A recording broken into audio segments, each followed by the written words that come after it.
that. Oh, perfect. A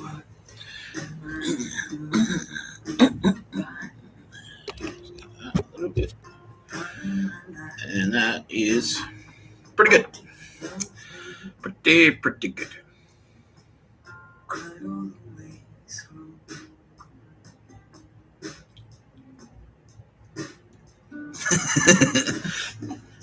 Straight into it. I love you, Mr. Tapscott.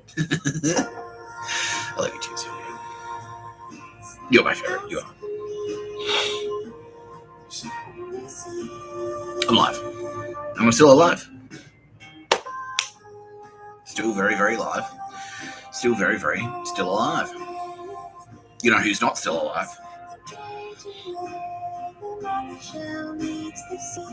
The Hamas suckers who thought that my PO worked for them, when in actual fact, she was undercover. Formerly undercover Mossad, now undercover. Now, well, she's not undercover anymore. Now she's a Winninger agent. Yeah. You're watching no pictures of a bird. They're not watching no pictures of a bird anymore. Or listening into my fucking parole sessions.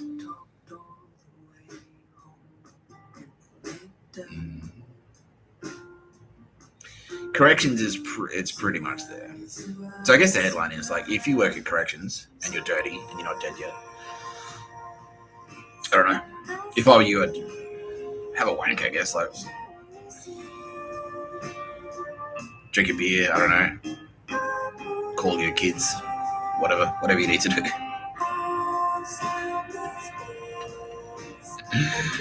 Oh dear. You're watching No Pictures of Murder podcast by Mr Tapscott. I'm Mr Tapscott. There you go. So you got the double from both ends. She's a saucy minx, the old Sylvia Jeffries.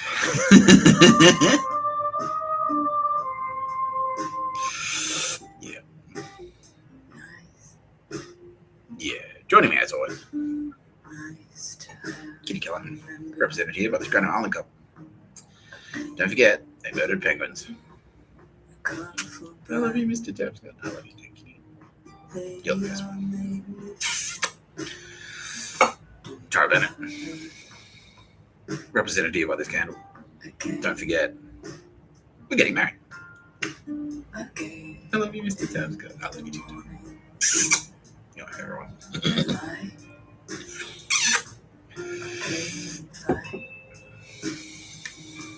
And the rest. I'm not gonna. Yeah, Turbo Babes don't want me to. Yeah, because if we go through all of them, if we go through every fucking Turbo Babe, like every intro, it's gonna take fucking ages. But they're all here. They're all always here. Yeah, look, I've got props for all of them.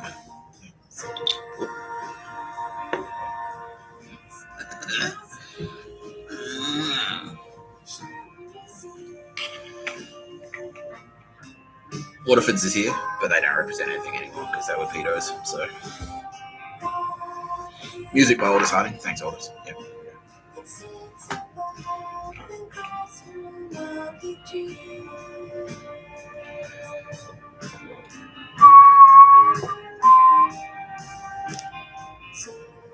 Perfect.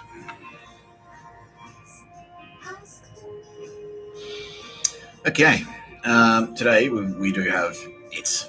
Look, I'm gonna be honest with you. It's a shit episode. We've got a shit episode. It's boring. It's gonna be the crap one. No, that's not true. That's not true. It's gonna be a good episode. It is gonna be a good episode. There's always more to talk about. For example, we're gonna dismantle the dog shit that is Kevin Costner and Yellowstone and Paramount. Paramount Plus are the worst. We're also going to talk about ING and how fucking dog shit they are. I'm going to finish the tale. We're going to play Google Maps, obviously. Might as well just do that right now. And I'm going to finish telling the story. Oh, I'm going to fucking kill you. Maybe. Might. Who knows? Might have to do a 5-parter. But we're playing Google Maps.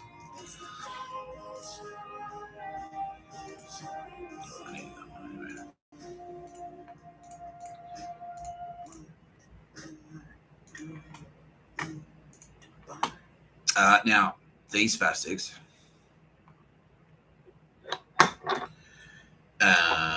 basically said, so, you know, they all do the same thing. So we hit them fucking hard. We hit Genoa. So we hit Milan and we hit Genoa.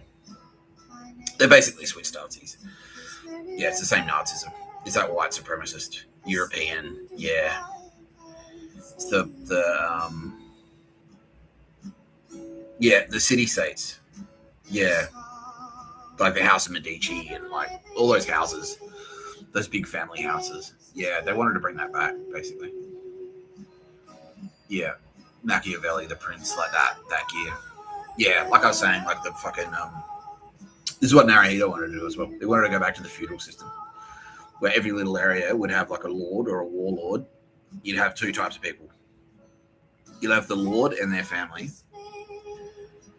and then you'd have the peasants, and that'd be it. And that lord could do whatever the fuck they wanted to anyone. They could rape kids. They could murder them afterwards. They could torture people to death. They could boil them alive. They could enslave them. They could work them until they died. They could do whatever the fuck they wanted. They could have torture chambers. Yeah. They are now being told by military police that they have actually uncovered, like, in Genoa.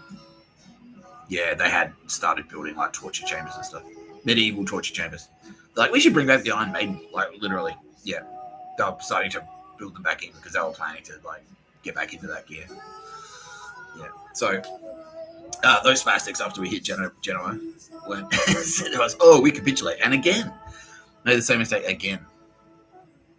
Oh, with a slight twist. So they got in touch. All right, shut up. So they got in touch. So we hit Genoa.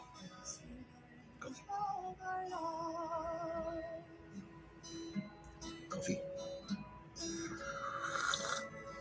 Wake up, you baby. We hit Genoa. And they contacted the Australian consulate to say, we capitulate. Well, that faction, like Genoa obviously was gone. But that little area. Yeah. The south of France, basically. Yeah. The north of Italy, the south of France. Just at the foot of those Swiss Alps there. Yeah, I went, oh, okay. Yeah, we capitulate. It's like, well, what do you mean by that exactly? Like, all right, well, we'll just, look, you don't need to be fine.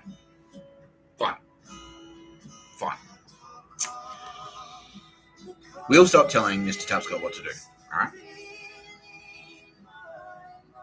He's not our property anymore. We don't own him anymore, okay?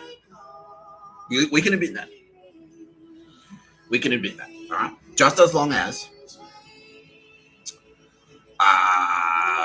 we're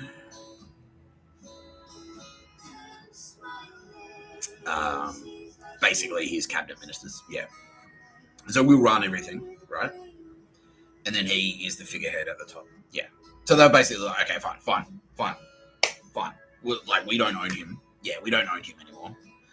He's not our slave anymore. We fully thought we were entitled to enslave him before. Yeah, we thought he was just like, yeah, we tell him what to do and he does it. And he does magic tricks and that's it. Yeah. Yeah. That's what they thought.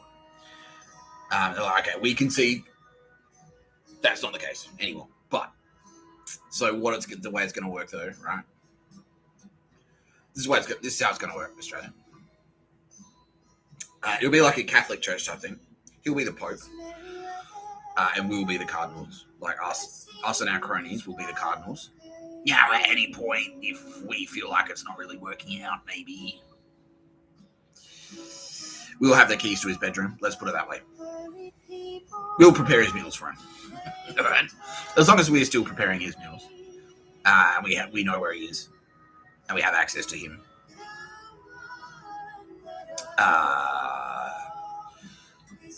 All the time. That's fine. That's fine with us. Yeah, we're on board for that. We're on board for that. Yeah, and also Turbo Babes as well. So the Turbo Babes will be in there. Mr. Tapscott will be like the Pope. will be like the cardinals, and then the turbo apes will kind of like float around. They'll be like courtesans, effectively. Yeah, they'll be like the concubines. Yeah. So yeah, Mr. Tapscott will be in there. He'll just like sit. He'll just do his no pictures. He'll do what he's doing now. He'll just sit in like a room and just do no pictures of a bird and say stuff. We'll tell him roughly what to say. And then the turbo apes will kind of like they'll live in a big house like in Milan or wherever, like Tuscany. They'll live in like what do they call it? An Italian villa. Yeah. They'll live in a villa. And they'll just like float around and look pretty. And swish around for us. But the real decision making will be, that's what the cardinals will do that. We'll be the cabinet. We'll be the government. Yeah. And the prime minister will elect like a leader. They'll be like a prime minister. The rest of our goon squad, our mafioso goons, will be the cabinet. And then we'll just tell Mr. Tapscott what's happening, and he'll just go like, cool, and sign shit off. Just like a head of state. Yeah. Just like Queen Elizabeth. Yeah. And so this is our response to that.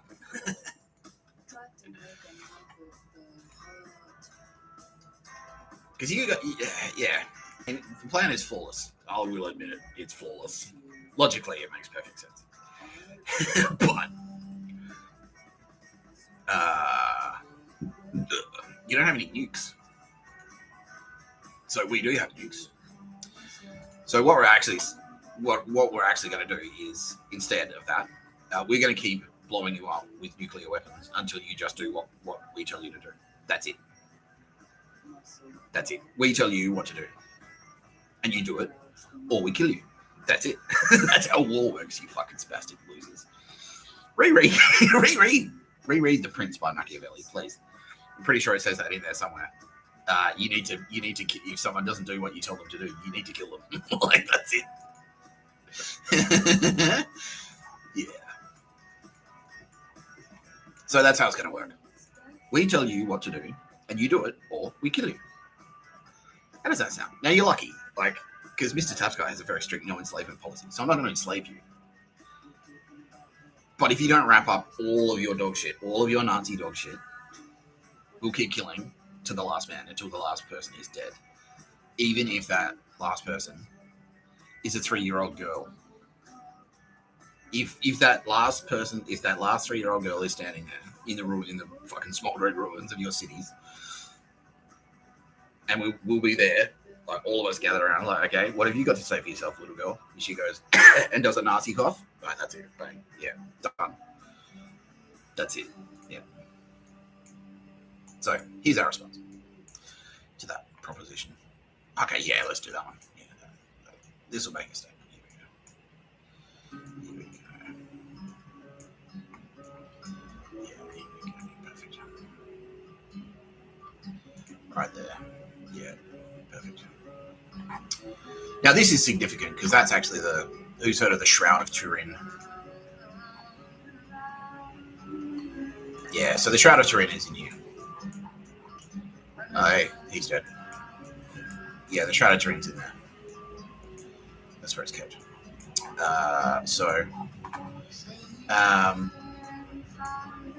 We've got a tour group, and they're going to pop by.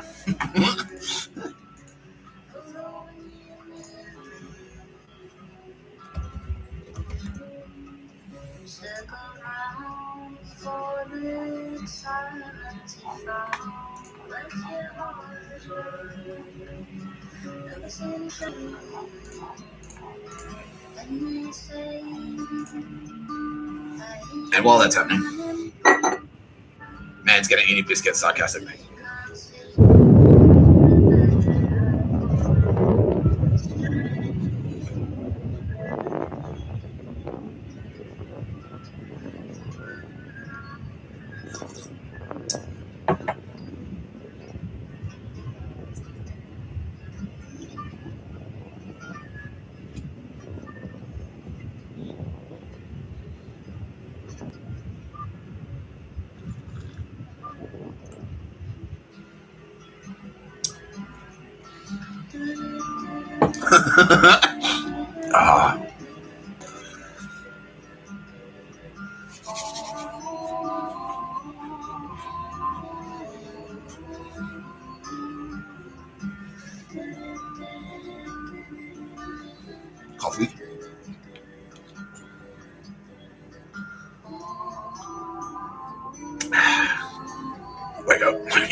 What's the reaction? How do you think that went down? Okay. Yeah. Despair. Utter despair. Okay, good. Good.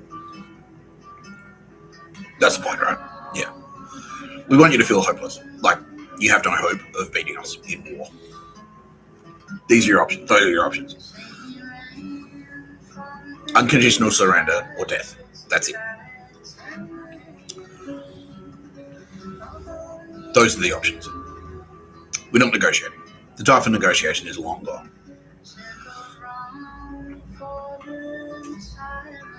How many murders connected to Turin? Can you count?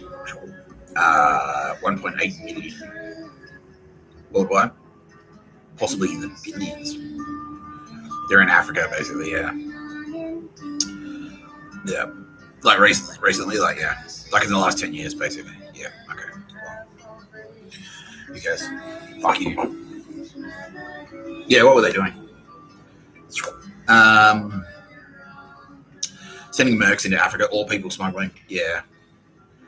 Yeah, illegal immigrants coming in, and then they were like working them to death, basically. Yeah, because they had no rights, they had no paperwork. So basically, enslaved them. And then when they couldn't work anymore, they quit, or they complained if they got killed, they got murdered.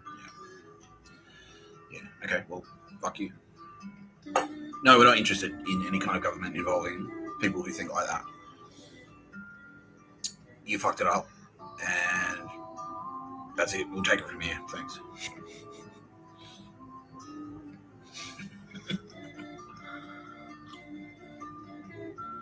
Yeah, I'm not hiring at the moment.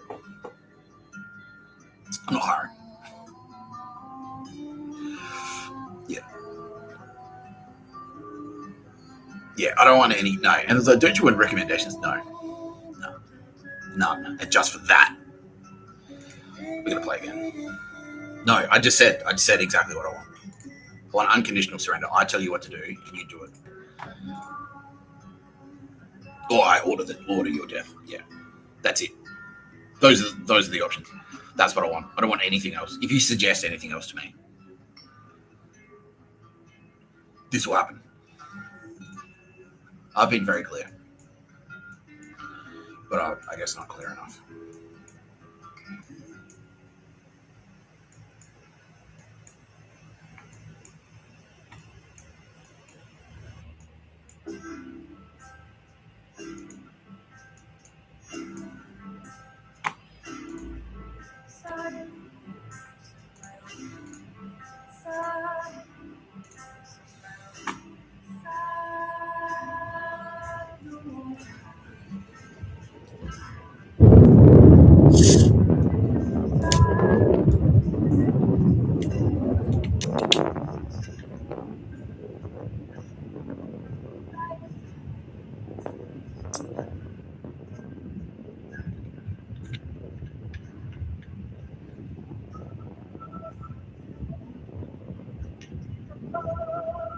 Right. So right now, Poland is saying you need our help to live a sin-free life. And to that, oh, yeah, that's Nazi thinking. Good time.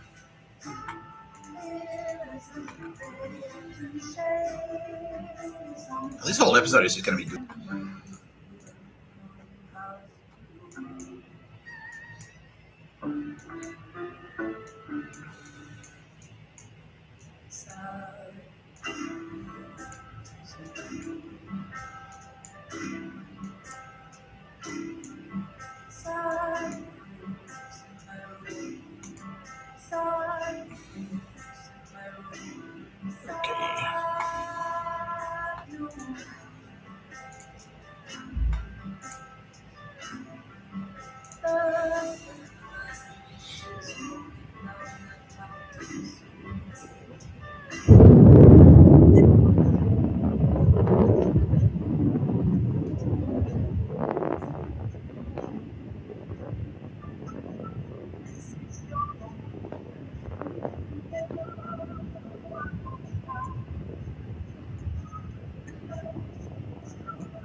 Unconditional surrender.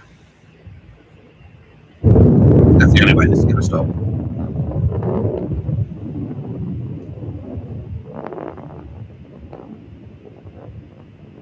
Absolutely do not attempt to communicate with me personally on the Turbo Babes. Under any circumstances. Never do it. Ever. By any means. Never, ever.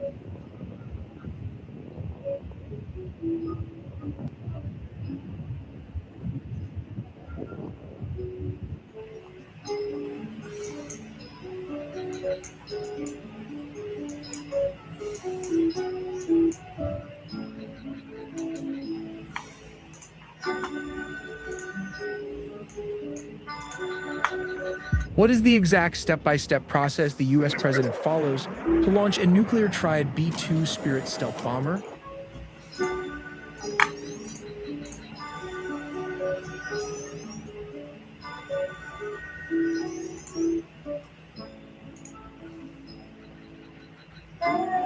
Yeah, see, what you may notice, if I've got kebab shops, right? All of these kebab shops are fronts for Hamas. It's all Hamas. The reason Poland are getting their fucking asses kicked so badly right now is because they're basically, they just open the door to them. Because they're like, oh, well, you hate Jews, right? Like, yeah, we fucking hate them. It's like, cool. Coming in. Yeah. That's why we hate you.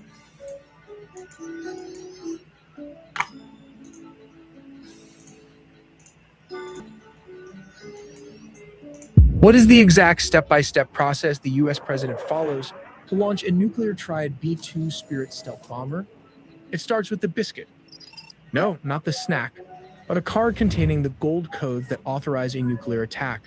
Once that order reaches the cockpit, the pilot drops a thermonuclear gravity bomb. The challenge. While the U.S. military had a massive engineering requirement, they needed to fit not just one, but 16 of these nuclear bombs inside the B-2 Spirit stealth bomber. So how did they manage to pull that off? Well, inside this tiny cylinder, they've packed 150 kilotons of power. It uses a precise multi-point initiation system to channel X-rays and ignite a massive secondary fusion. We're breaking down exactly how this intricate, two-stage nuclear engineering creates a 900-meter fireball capable of collapsing buildings and shattering windows over 5 miles away. But here is the real question. If this is just a free-falling gravity bomb, how does it actually hit a target? The secret lies in these You're watching No Pictures, a podcast by Mr Tapscott. Hi, Mr Tapscott. Thanks for playing, you spastics.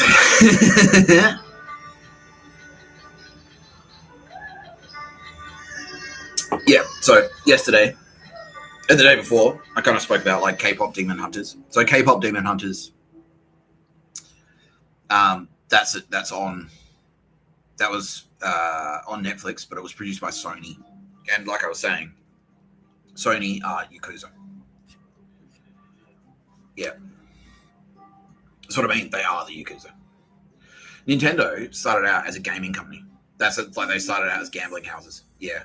And then they started doing card games and stuff. Yeah, that's why. Nintendo basically was like an old school Tab Corp in Japan. It's Japanese Tab Corp. And then they went, well, how do we... Okay. Yeah, we'll do like card games. We'll come up, instead of just... We won't just like let people gamble. We won't just run the gambling houses. We'll actually invent new gambling games. And they invented pachinko, effectively. Which is the Japanese thing where the balls like come down and then you might win a prize. Yeah, so they invented that. And they're like, well, we don't just have to do gambling stuff. We can do like regular stuff, and then that way we can go global. So that's why they started doing like, you know, actually they start like, and they got on board they were doing games. They're doing games. They've always been a gaming company. Yeah. But it started out as gambling. And so if they're gambling, they're Yakuza. Yeah. So that's Nintendo was Yakuza. It's gone now. And Sony was the same. Yeah, Sony started out as something. But then, yeah, morphed into what it was, like an entertainment company. And then it was like, yeah, but basically it was propaganda, the propaganda wing of Narahito's Yakuza goons. Yeah. So, yeah. So that's why they produced KPop Demon Hunters. Now, just quickly.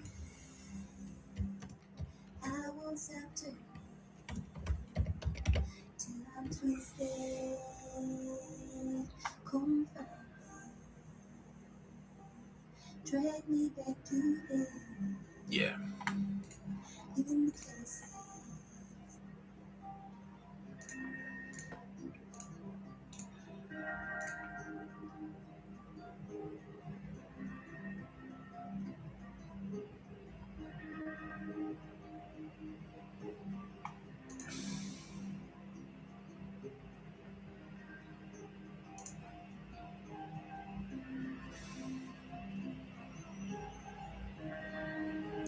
Yeah, Guibar.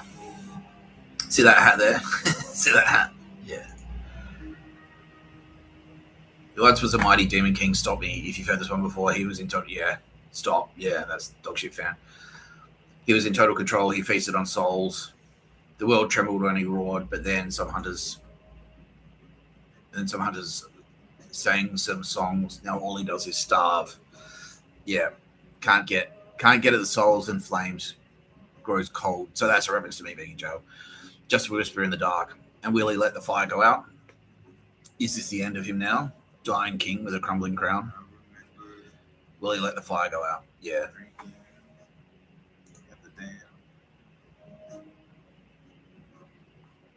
Let's see what this turkey's got to say. The Predators, that they are not just a mindless force of evil. There's clearly an intelligence and have a weaponry that is almost like evil James Bond in terms of gadgetry. The bow, the combi stick, the cryo grenade. I love all the gadgets. I got to throw the grenades and the props were all there and cool. And Dan loves all the toys. Slash those bad boys. I was very excited to bring to the cinematic. Okay. Anyway.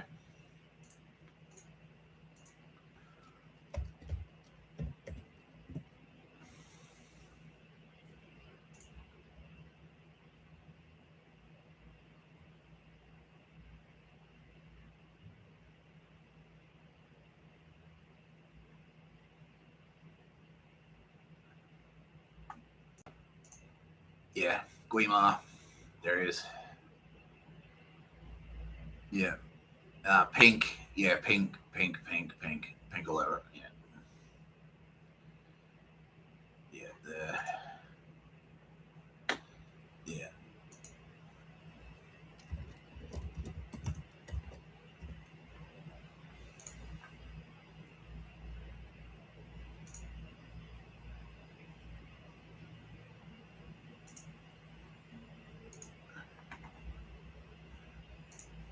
Yeah. Here's Guimar, the bad guy from KPop Demon Hunters, and here is a Jew. Yeah. Anyway, there you go.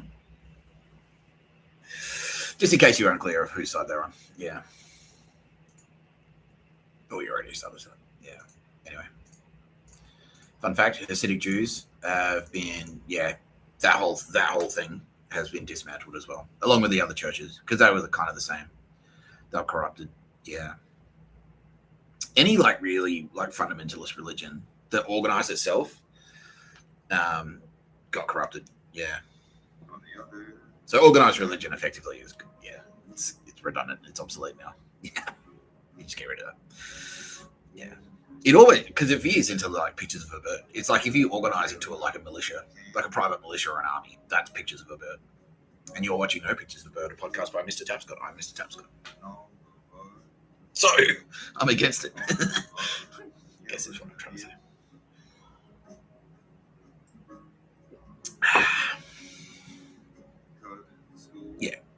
very fine line between private militia and terror organization, especially if you start murdering. Then you basically are. You're terrorists. It's a terror group. That's it. You're terrorists. Yeah. All right. Let's talk about ING.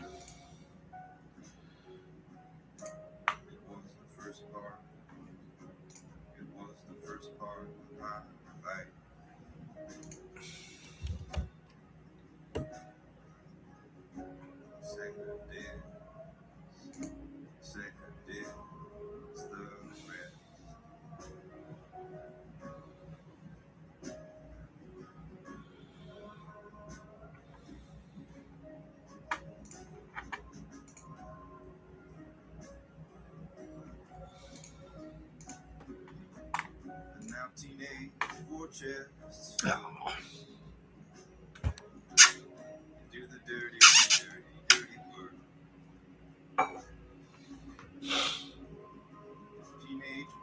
Kitty Callahan's giving me a big space hug. Thanks, Kitty Callahan.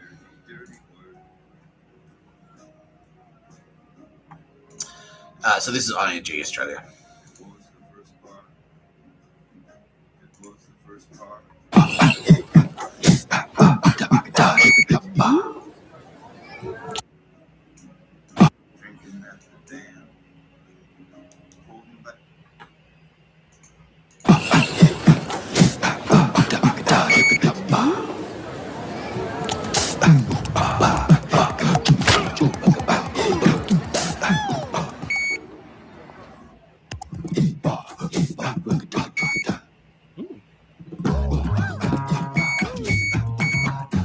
Ka-ching! With ING Orange every day, your next tap could unlock amazing benefits. Be the lion.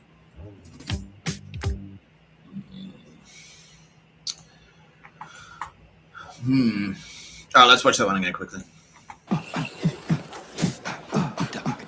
Okay, so coffee. Starts with coffee and gets a moustache. Big T-bone steak. She looks like a Nazi. Gets hair. Female wisdom. Gets more hair. Reads propaganda. Reads literature. Yeah. Makes friends. With ING Orange every day, your next tap could unlock amazing benefits. Be the lion. And then finally, he has a kid. You gotta have a kid. Yeah, and it's a little bit of both. So it's like saying, yeah, have a coffee, wake up and realize ING Corporation is in charge of you. Kill for us in this order. Wake up and realize ING are in charge of you.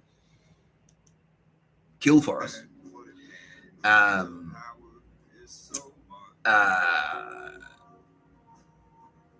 Kill for us. Prove that you're loyal, basically. Learn to read, like learn all the dog shit. Get across dog shit fan, all that jazz, and start out learn about the enemy, learn about the Jews that you need to murder, including Australian Aborigines and Black people, African Americans, and Chinese. Read all about that. What does he do next?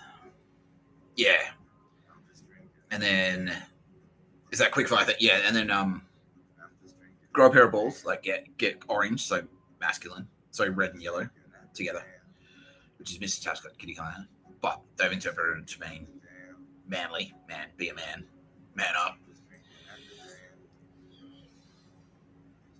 Yeah, and all the while, everyone he's buying from is female. These women are your gatekeepers. Yeah, they're your Nazi political commissars. They'll tell you what to do. Yeah. And then you'll be rewarded. You'll be promoted to a kids. You have a kids. You'll be promoted to a kids. And that kids will be your assassination squad. And if that kids is a lion, you train them to murder for us. You'll be the lion. You'll be the lion. Yeah. Now, fun little side note there. That tagline, be the lion. When I was working at Spark 44, or when I was trying to get a job at Spark 44.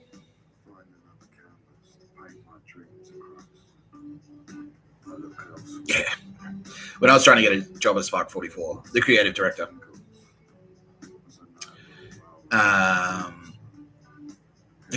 said to me, "Yeah, look, can you I'll give you a couple of briefs, and if you want to do a couple of ads and flick them through, I'll take a look, and depending on how that goes." So,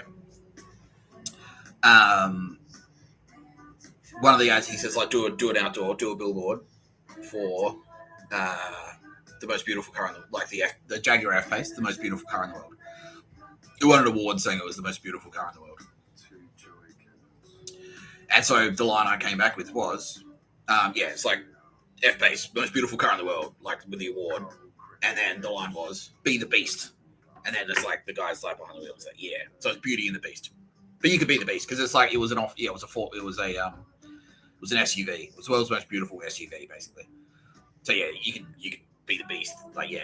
Tackle the outdoors, you're the beast. Yeah, and so now they've stolen that line and made it be the lion. Yeah. So fuck you, double fuck you, ing.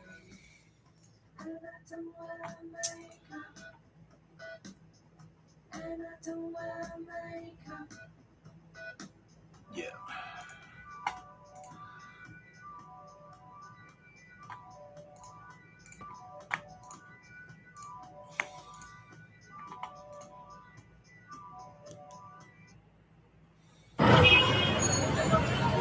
Lions like to hunt things down, like defenseless young teapots.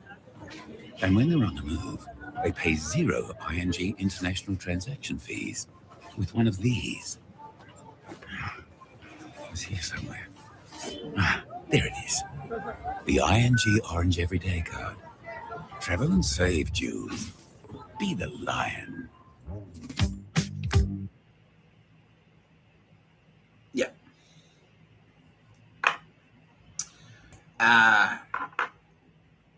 Yeah. Hunting for tea. Yeah. That's kind of like a reference to Mr. Tapscott. Yeah, okay, that's what it is. Yeah. Yeah. You're really insecure, Mr. Tapscott. Yeah. Yeah, and the sneezing. That's a wake up you baby. Yeah. Yeah.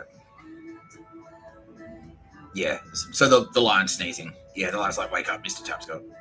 Because that was the thing, one of the pictures of a bird thing that I had to do was to go to David Jones and find the fucking teapot.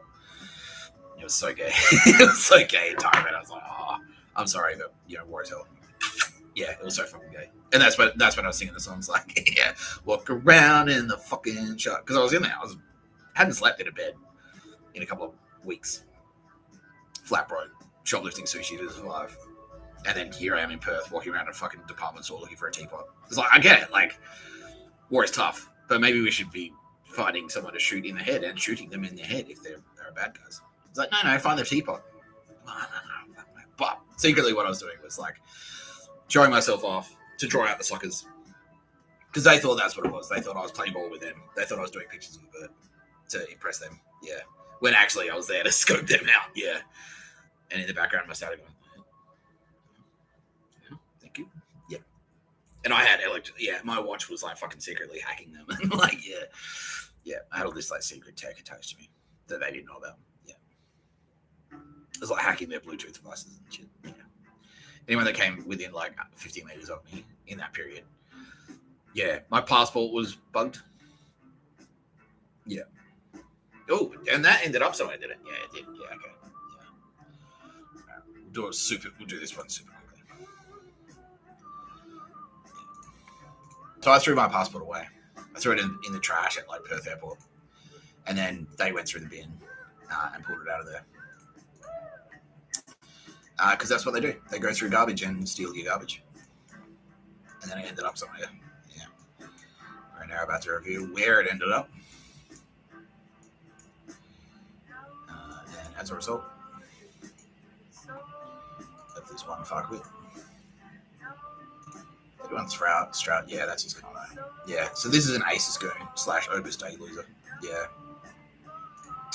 So that passport, because it was bugged. And the irony, like they stole it because it's like, oh, steal his stuff because it might be his technology. And it's like, it's actually just a tracking device. That's all it is. And it's not new at all. Like, you can do this with a fucking credit card. Like, credit cards have chips in them. As long as a credit card has a chip in it. Because that's how it works. It's like you hold a thing up and it goes, bing, bing, like card reader. You can point a card reader at it, a powerful one, and it just goes like, what information is on that? Yeah. So this fucking dumb spastic is like, I'll take that. Maybe it's technology we can harness. And it's like, no, it's everyday technology. It's been readily available to everyone for about 30 years. And now all you've really done is take a tracking beacon back to your house. You fucking spaz. And right now they're watching this thinking like, oh shit, I better get the fuck out. But I've got some bad news for you, pal, because I don't think you're going to be able to outrun one of these. What is the exact step-by-step process the U.S. president follows to launch a nuclear tried B-2 Spirit stealth bomber? It starts with the biscuit. No, not the snack, but a card containing the gold codes that authorize a nuclear attack. Once that order reaches the cockpit, the pilot drops a thermonuclear gravity bomb. A challenge. While the U.S. military had a massive engineering requirement, they needed to fit not just one, but 16 of these nuclear bombs inside the B-2 Spirit stealth bomber. So how did they manage to pull that off? Well, inside this tiny cylinder, they've packed 150 kilotons of power. It uses a precise multi-point initiation system to channel X-rays and ignite a massive secondary fusion. We're breaking down exactly how this intricate, two-stage nuclear engineering creates a 900-meter fireball capable of collapsing buildings and shattering windows over 5 miles away. But here is the real question. If this is just a free-falling gravity bomb, how does it actually hit a target? The secret lies in these spin rocket motors that stabilize. Ooh. Oh, wow, we felt that. Yeah, we felt that, didn't we, Kitty? Yo, big time. Yeah, Tarbell. Yeah, we all did. Wow. There was a great disturbance in the force just then. Like, yeah, well, it's like one day. Did we get that one particular fuck with? Yeah, he's gone. Did he make it out of his house? He did. He was in his car. And just, yeah. Yeah. Sorry, chum. Yeah, and I don't feel bad because that one particular dumb fuck with that ace goon has murdered 73 people. Disappearing all of them. He disappeared all of them. And it was mostly Koreans with a couple of Chinese nationals sprinkled in. And a couple of Aussies, like cool Aussies who weren't corrupted by Opus Dei. So fuck you. that whole town, that little town. Nazi Bogan Hamlet. All the cool people got pulled out of there. Yeah. So goodbye. Yeah. No innocent civilians in there. They're all complicit in murder. They're all part of the terrorist organizations known as ISIS and an Australian Signals Director and also Opus Dei. Okay. So ING.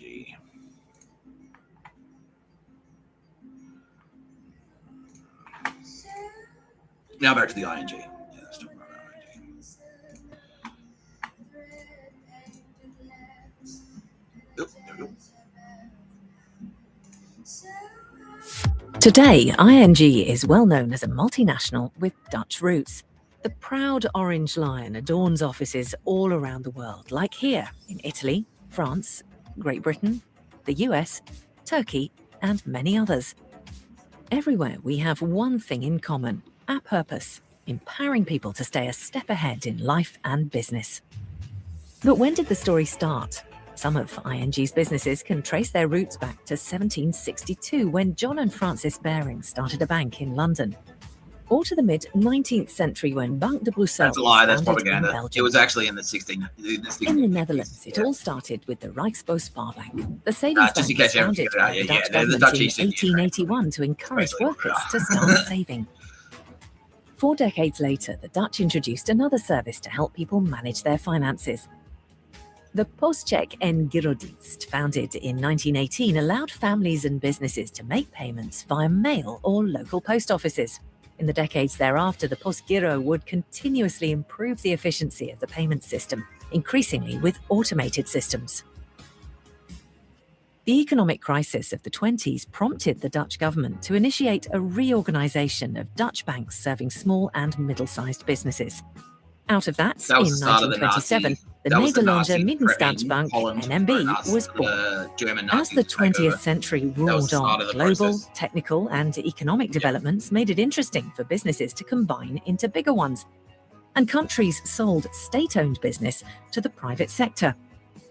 In 1986, the Postgiro and Reichsbau Sparbank were privatized and combined as Postbank, with a stock exchange listing in 1989. Not much later, Postbank merged with NMB to form the NMB Postbank Group. Further deregulation made mergers between insurers and banks possible, and so in 1991, the NMB Postbank Group and insurance company Nationale Nederlanden joined forces into the Internationale Nederlanden Group while retaining their individual brand identities. The market soon abbreviated the name to ING, and the multinational as we know it today spread its wings. ING rapidly expanded its international business. A major step was the acquisition of Barings Bank in 1995. This, next to all the other acquisitions, increased ING's brand recognition around the world and strengthened its wholesale banking presence in emerging markets like Asia. ING also spread its wings on the capital markets. ING shares started trading on the New York Stock Exchange in 1997. ING further increased its presence in Europe by joining forces with other banks such as Banque Bruxelles-Lambert in 1998. In the next years, also in other European countries, banks were acquired. Bank Śląski in Poland, BHF and Direct Bank in Germany, and Oyak Bank in Turkey were brought under the umbrella of the Lion. But ING didn't only expand through acquisitions. The revolutionary branchless ING Direct concept was introduced in France, Spain, Italy, and even Australia, offering customers a small range of simple products and exemplary service through call centres and the internet.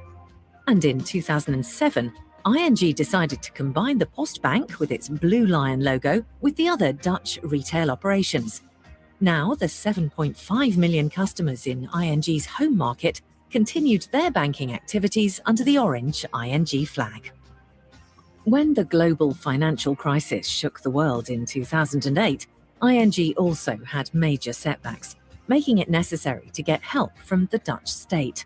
This prompted a smart reassessment of ING's strategy. The aid was repaid and many businesses were sold, including all of the insurance and investment management operations. ING bounced back and came out stronger, thinking forward, combining new technology with its centuries of experience. Today, more than 51,000 ING employees offer retail and wholesale banking services to over 37 million customers in more than 40 countries. ING, empowering people since 1762.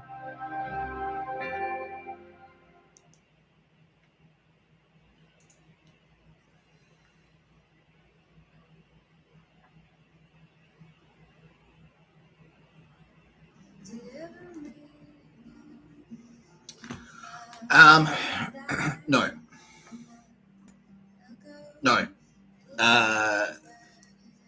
They edited their first bit out because 1762 was when they rebranded. So they basically pulled the Gestapo going to the Stasi. Yeah, it's like well, we're not Dutch East India Trading Company anymore. Oh, but they sort of like did it retroactively. They just went back and rewrote the history because they actually started out as a Dutch East India Trading Company and made almost all of their money from slavery. Yeah, like literal slavery, like sailing boats to Africa. And then getting locals to kill as many elephants as they could, getting all the ivory, and then just like, it's like, all right, here's your ivory. Cool, get in the boat. What? Yeah, click. And then sailing to fucking, sending them to the United States. Yeah, it's basically it. And everywhere else. Yeah. And it was like, that was the reason because that was roughly around the time, like, hang on.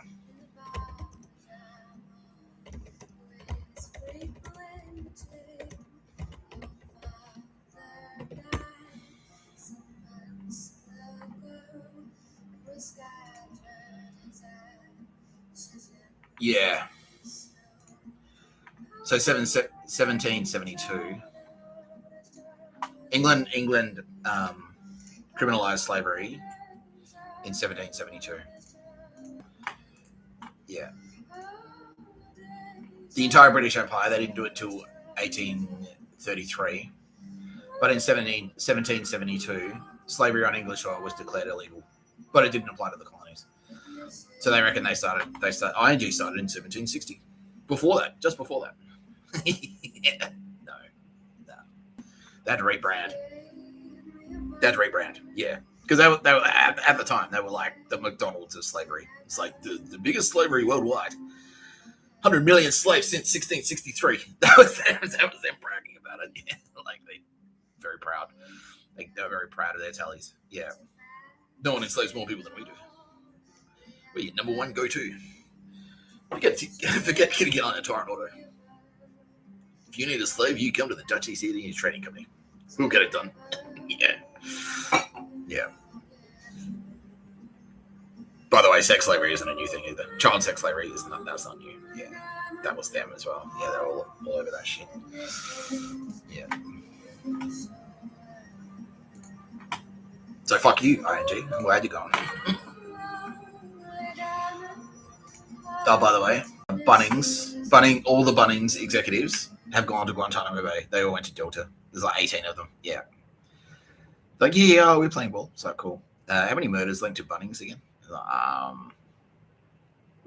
380,000. Like, okay. Come on then. Go. Click. Oh, yeah. Off you go to Camp Delta.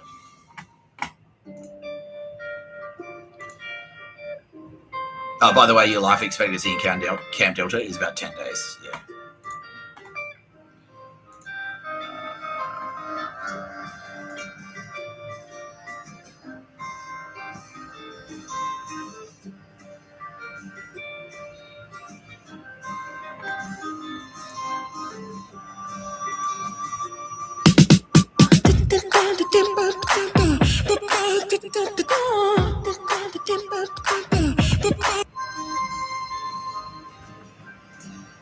I'd rather die than sleep tonight. I would rather die than dream. Yeah, all these spastics. There's one cunt in particular who I fucking hate. Not him. This guy. Yeah, because he was on Sylvia Jeffries knows him. Yeah, he was on Today. He was like the ING money. Happy International Friendship Day. Now, no one wants to lose a mate over a couple of bucks, so I thought I'd share a few of the most common money tensions with our friends. Firstly is agreeing on a dinner and drinks budget on a night out. We've always got that one mate that wants to order the steak when everyone else is happy with a burger and fries. Number two is gifting, particularly wedding gifts. How much do we put in that envelope? And do we really need to pay our own way? And third on the list is bill splitting. When should we have the conversation to split the bill? And how long after the dinner do I need to wait before I chase my mates to put that money back in my account? What are your top money tensions with your friends? Let us know. Happy International Friendship Day. Now, no one wants... So basically what he's saying there is like, stop eating out in restaurants. Save your money. Because he's trying, don't eat out in restaurants. Because we want you to be rich when we fucking murder you and steal all your stuff. And if you've got a friend who's doing it, if you've got a friend who won't listen, who won't wake up your baby, who won't have a coffee, and get used to the idea that ING, the corporation, the Dutch East India Trading Company, is in charge of you now in Australia. Needs to be murdered. So fuck you, that cunt, whoever that fuckwit was. Who is that?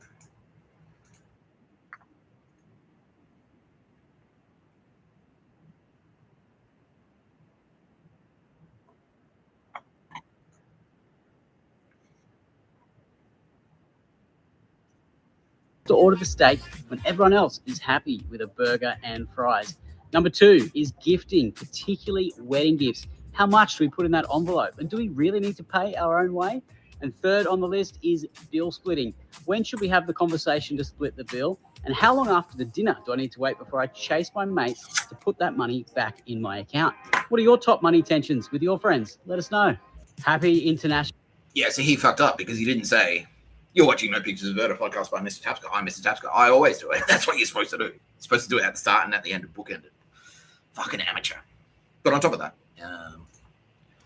ING money today morning.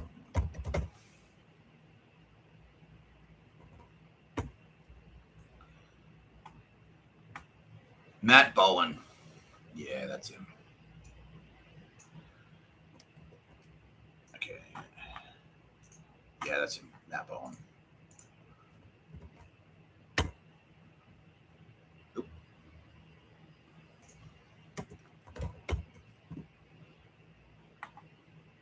Yeah. Now, on top of being a fucking murderer who's killed 39 people,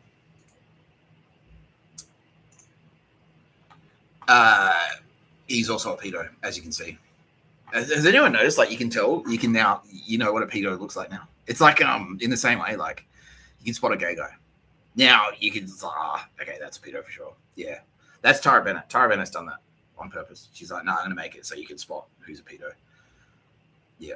You just know instinctively, like, that's a fucking pedo. In the same way, it's like, you know, it's like, if someone, like, you can tell, like, just, it's just the slight way he says certain things. You know, it's like, definitely gay. You know what I mean? And, you know, every now and again, there's someone who surprises you, but it's like, just by looking at it, it's like, that's a pedo for sure. Yeah, definitely a pedo. Yeah. Like Dickie. And the fact that his name is Dickie. Yeah, and, who was that cunt? Like, yeah. Not Gary Glitter, the other one.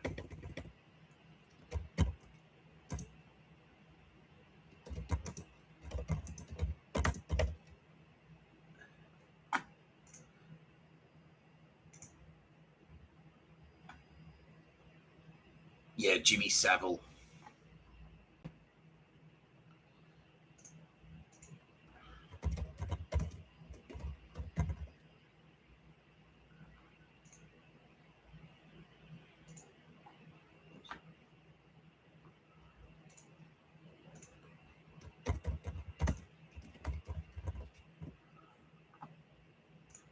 Yeah, you can just look at him and go, that's a fucking pedo for sure. That's a pedo. That's definitely a pedo. Look at him. Yeah. Yeah.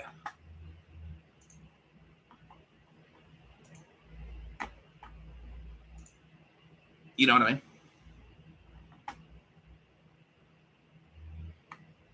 Yeah, everyone knows what I mean. Yeah, so if you get a vibe about someone, like, don't please, if someone comes across as being a little bit of a pedo, please don't, like, take matters into your own hands or anything like that. But yeah, that's intentional. That's Tara Bennett. She's done that on purpose. She's like, nah, yeah, just like give you a bit of a warning. It's like, if you get a vibe, like a bit of a creepy vibe, yeah.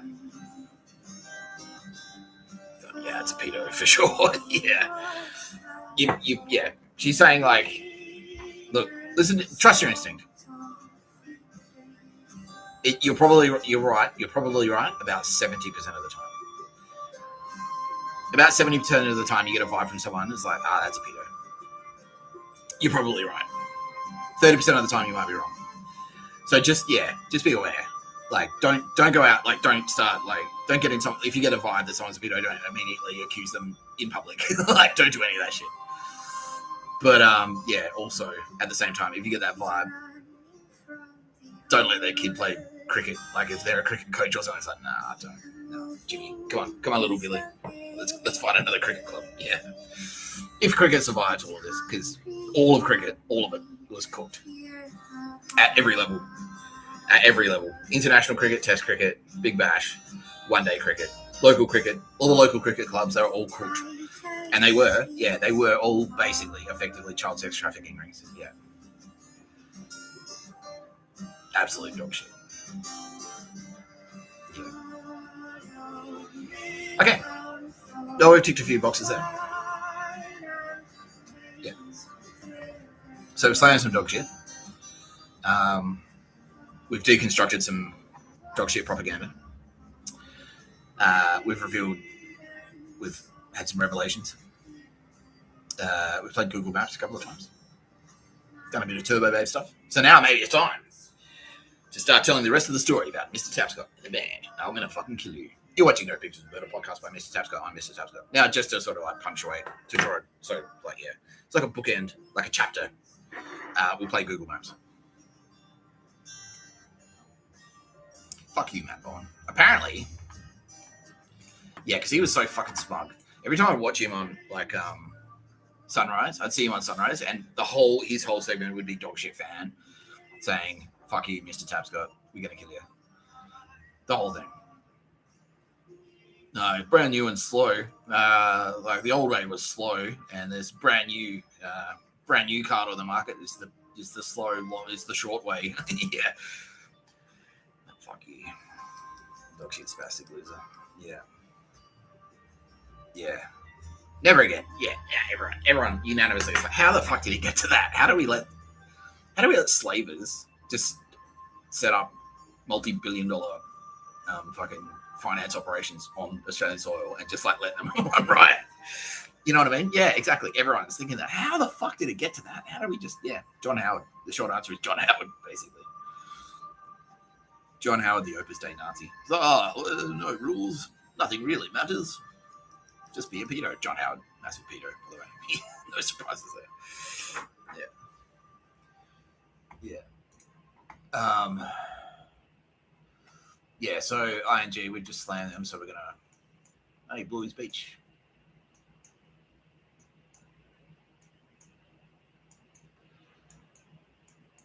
So ING.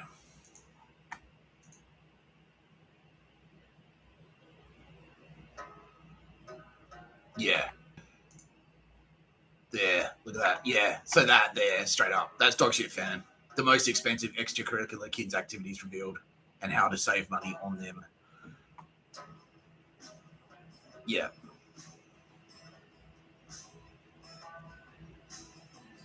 Yeah. Sport, music lessons, dance tutoring, it all adds up. Yeah.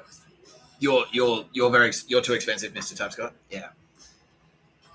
The irony is that all of that language has been borrowed directly from Tara Bennett, and that's all language that she set up to help Mr. Tapscott and the Turbo Babes when they woke up. Yeah, and so now they've appropriated it. It's like, well, obviously, that's us talking to him. Yeah, but no, you fucking no, and that's why you're in hell right now, and that's why Aldous Harding is like, yeah, hello.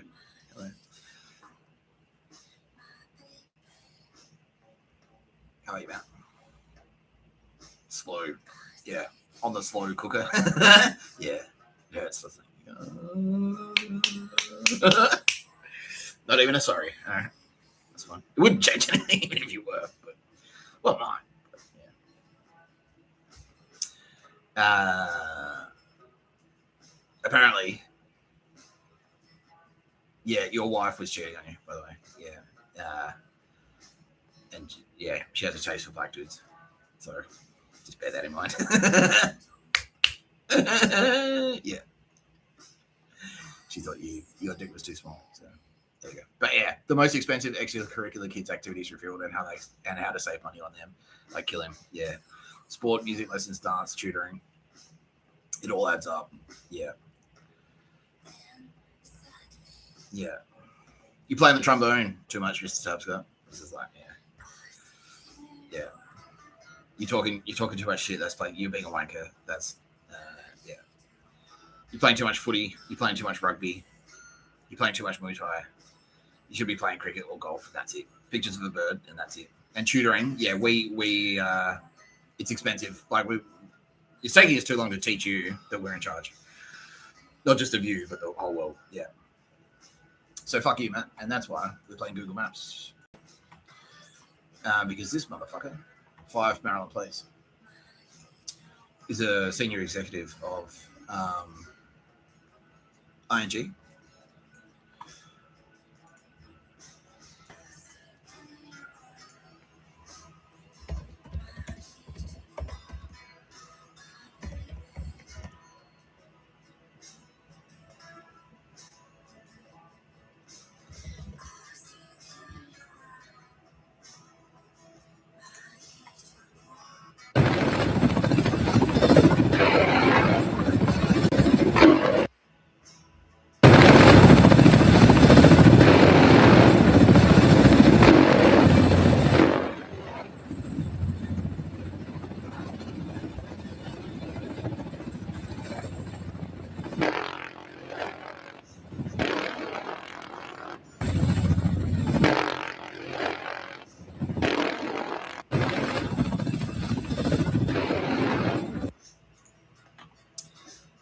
Thanks for playing, Spastic.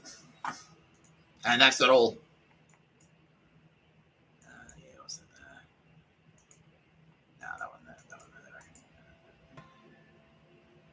Yeah.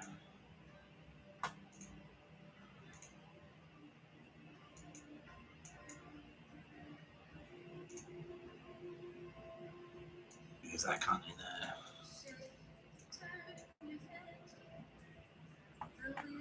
Yeah, that's a little death nest. That's where they take care of the bodies and then they dump them out in the bay. Yeah. So we're gonna throw this one in.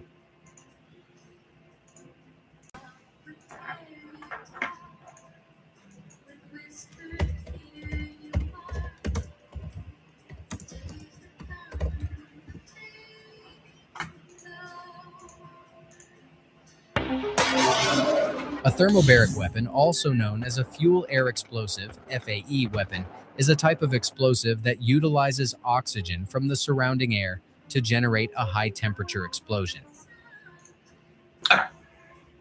You're watching No Pictures Better podcast by Mr Tapscott. I'm Mr Tapscott. Now, I've just had a negotiation with Sylvia. She's going to let me eat this biscuit non-sarcastically, but I will throw in a little bit of sarcasm just for you.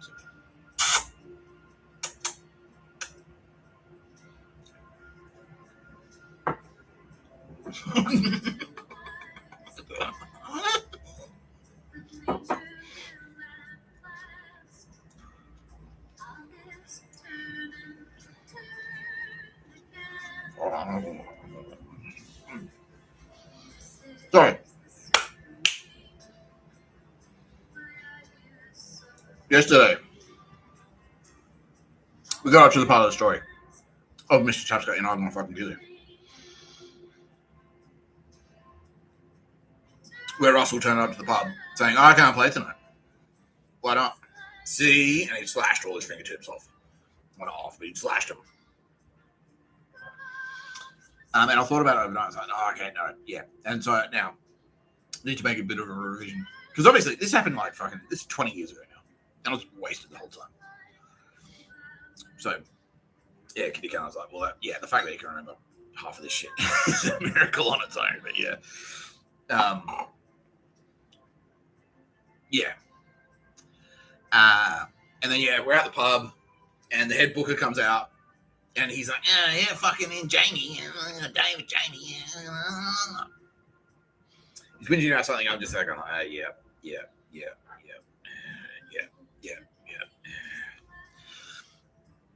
Then the head booker comes out, walks past us in the pub that we're about to play at. Oh, there's, fuck you. Oh, fucking hell, Russell. Stop off. And I chase after him. Sorry, man. He's like, yeah, but he's your fuckwit. I know it's him, but he's your problem. He's your problem. Oh, fuck. Yeah. So I'm back into the pub. He's like, I love you, Naz. I'm kissing up Naz's ass. And I'm like, oh, man. Then we went back. He's like, all right, well, let's go load in. I've got a headache, this cunt. Uni boy job. Oh, nice magazine. Nice haircut.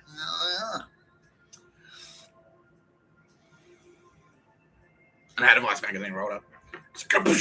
Yeah, bang. You know how much that hurts? Like, uni boy job, bang. Oh. And then that's when, and this is the part I only just remembered. That's when Furious, the guitarist, it's an ironic nickname because he's pretty mild-mannered, stepped in and said, fuck this. I'm not playing. Fuck this. No, we're not playing tonight. I'm canceling. Cancel it. Cancel the fucking show. That's it. Nah, I can't be fucked. And the rest of us, yeah, that's it. And Russell was like, what? I want to play. Nah, we couldn't be bothered. Nah, fuck you, Russell. I want your drums out of this house. And then me and Dave, it's like, do you want to come for a beer? I'm like, yes. We went drinking it like Russell's a fucking cocksucker. Yeah, and they basically decided to... Yeah, it's like, what I said. And then, so I had the 2 shows booked. So that was Friday night. So the Friday night gig we cancelled. And then the Sunday night gig, we turned up. We didn't speak to Russell all weekend. And then he's like, oh. Yeah, because he's like, oh shit, they're serious this time. Like, I really fucked up. Like, I really, really fucked up. Because normally it's like, all right, Russell, blah, blah, blah, put up with the shit and then eventually play. And he gets his like 5 minutes of attention. Yeah, he gets his 15 minutes of attention and then we play and then it's like, yeah, we repeat the process. But this time I was like, no, we couldn't be bothered, dude. Yeah, I couldn't be fucked. So like we all turned up. We all had a conversation. Jamie's like, that's it, I'm out. Yeah. I was like, all right. Me and a few others went, yeah, us too. So we turn over to the pub 5 minutes before we go on stage. We're like, look, it's your band. We can't kick you out. So we all quit. We quit. That's it. He's like, oh. Then we went on stage and played. Yeah. Russell was like writing lyrics on stage. So yeah. And I did like a fucking extra long drum solo, which apparently was cool. Yeah. Yeah, I was like, yeah, it was sick. Yeah. I snapped a fucking skin. I hit the fucking drum so hard that the skin went. Oh fuck. Yeah. Yeah. It was the best. It was one of the best shows we ever played. Possibly the best show. Yeah. According to Space Ghost, Lisa Tutorial, aka Goddess Hecate, aka Pan. Yeah. Yeah. What do they call it? Yeah, patron god of musicians. That's Lisa Tutorial. Yeah, she's a patron god of musicians. In real life, she's Cher, and she's also Tina Turner. She was both of them. Yeah. Yep. Now. Oh, wow, that's brutal. Yeah, apparently they both got raped in the music industry by music executives. Yeah, fuck. Not surprising, really. But yeah.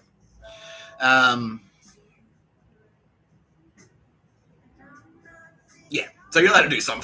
You're allowed to do some feminist stuff, Lisa. That's fine. You're allowed to say like rape is bad. Don't rape women, please. That's fine. Yeah. Okay. Yeah. Yeah. Yeah. Yeah. Yeah. So then that's what happened. Yeah. And so then after that, we didn't speak to him for about a week, but we all kind of went like, well, because we're all kind of famous. And everyone was talking to us, like, what the fuck? Yeah. Like, that's it. We put it, like, because, like, Buzz, like, I had to call the other bands and go, like, nah, sorry, man, we've got to cancel tonight. We can't play because his bass player's being a fuckstick. And everyone's like, oh, like, and everyone, like, the buzz on the street is already. So we've got about 4 different. We're famous for about 4 or 5 different reasons. We're famous because we're really fucking sick. We're a sick band. We're famous for that. We're famous because Russell is the loosest unit on the face of the planet. Possibly literally, yeah. We're famous because Jamie is actually a fucking sick frontman. He actually is like a sick frontman. Everyone's talking about that. And we're famous. And we're famous for the Grace Emily. We're the band that crashed Grace Emily. Yeah. Oh, yeah. And also we're famous because Russell has bashed Claire. And Claire was actually like a child of society. Yeah. So she was actually like, her parents are actually quite rich. Yeah. And so Russell was like facing corporate, like he'd been charged and like he would bail to appear and he couldn't leave the state. So we're famous for that as well. It's like, that's that crime band. Yeah. And the fact that the band was called I'm Gonna Fucking Kill You. And it was no secret. It was called I'm Gonna Fucking Kill You. And it was no secret that it was about Claire. That's Russell's ex that he bashed. It was all about Claire. So, yeah. Claire broke his heart. The girl that he bashed left him. And so he started a band called I'm Gonna Fucking Kill You. Kind of questionable in retrospect, but here we are. Yeah. Should Dick Tapscott be? Yeah, Mr. Tapscott should be cancelled. Yeah. No, never says Lisa. Thanks, Lisa. You can't cancel a god from his own universe, apparently. That was their words. Yeah, you can't. So, yeah. You can't. Like, you can't do it. Because if you cancel Mr. Tapscott, then that's the end. That's the end of everything. Yeah, he's just like, all right, cancel. All right. Guess we'll shut it down. Ooh. Yeah. But don't worry. No, everyone has faith that Mr. Tapscott he always does the right thing. Always. Mr. Tapscott always does the right thing. And not just because of, who he acts, not just because he's son of man, but we've observed him in this universe, in this lifetime, always do the right thing. And that's part of what tipped us off. That he was indeed Mr. Tapscott. He always does the right thing, no matter the cost. No matter the cost. If he has to be a homeless guy in Perth and go to jail, he'll do it because it's the right thing to do. Yeah. Thank you. Yeah. Yeah. Yeah, and I was devoted because I'm like, fuck, man, we put in so much work. We put so much work into that fucking band. We have songs that weren't recorded, you know what I mean? And just like, I love playing. Like, I love playing shows. It's addictive. It really is. It really is addictive. That build up, you're like, oh man, fuck, that tension. You get like all that nervous energy. And then you go out and like, well, this could go. Who knows how this is going to go? Who's going to turn up tonight? Maybe this is a show that a celebrity should, like a fucking rock star turn. Like maybe this is the show that fucking Smashing Pumpkins turn up. It's like, oh, you're sick. Come, yeah. The Tool are there. Do you want to come and tour with us? You know what I mean? That type of shit. It's like, is it going to be a sick crowd? Is it going to be a shit crowd? Who knows? And if it is a sick crowd, are we going to like fucking slay it? Are we going to tank it? Who knows? Yeah. So hectic.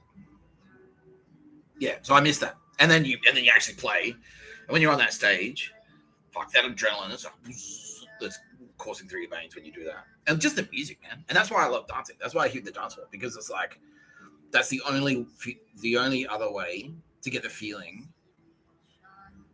because you're in the music. When you're in the band making the music, if you love that music that you're making, you're in the music. Yeah, you feel that energy. It's like, yeah, there's, you feel that power. You feel that space magic flowing through you.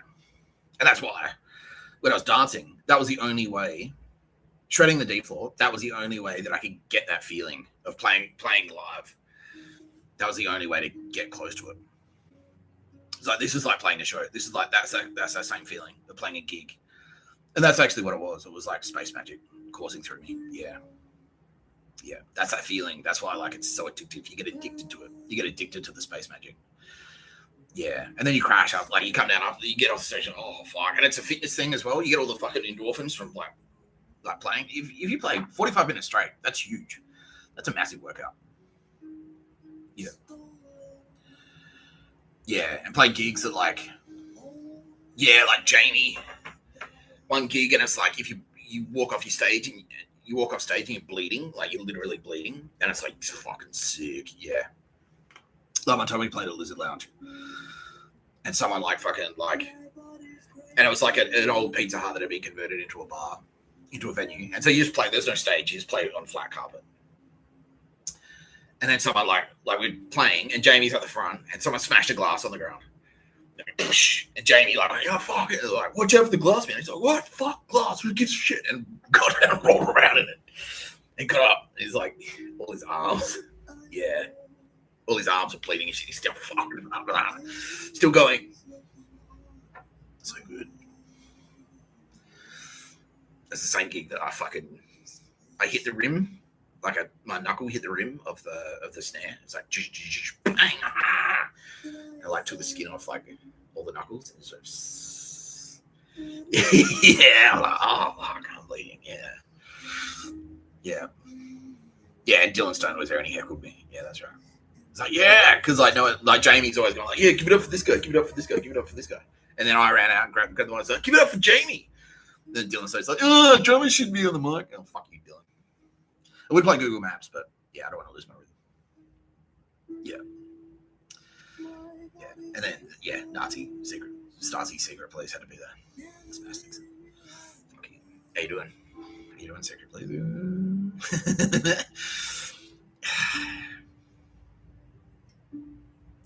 Surely your nuclear weapons are no match for our pictures of a bird. Well,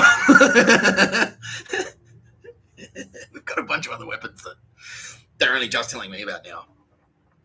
Yeah, and I was like, yeah, like you fucking losers. Yeah. Idiots. You were warned so many times anyway.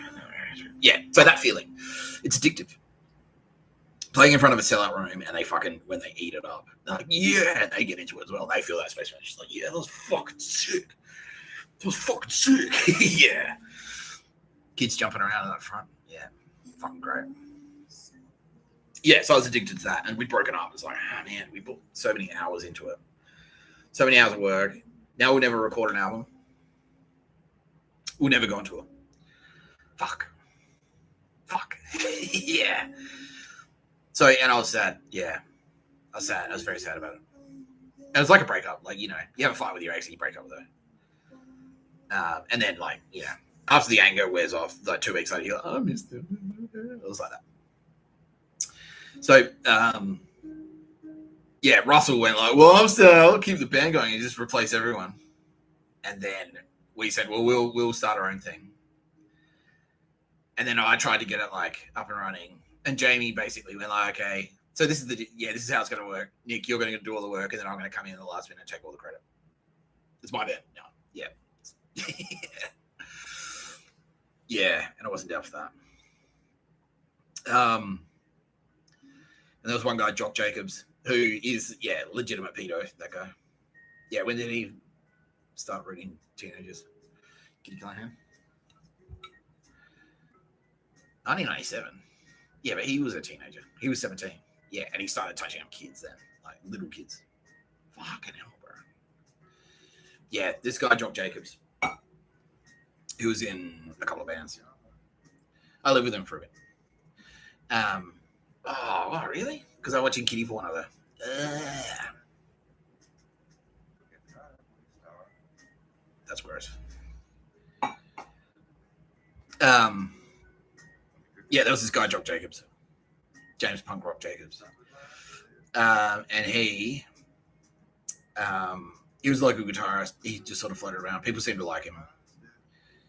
Was he a killer too? Yeah, bikie assassin. Yeah, he was just sort of starting out. He'd done one. Yeah, but they went, okay, he's done one. He held his nerve. We can trust this guy. Yeah. Yeah.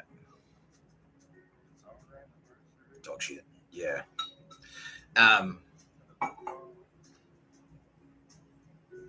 Yeah.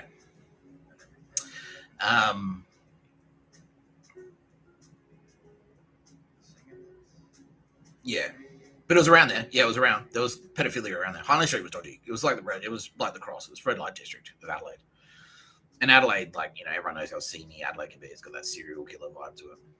And so you combine that with a red light district and child sex. It's like, you can just imagine.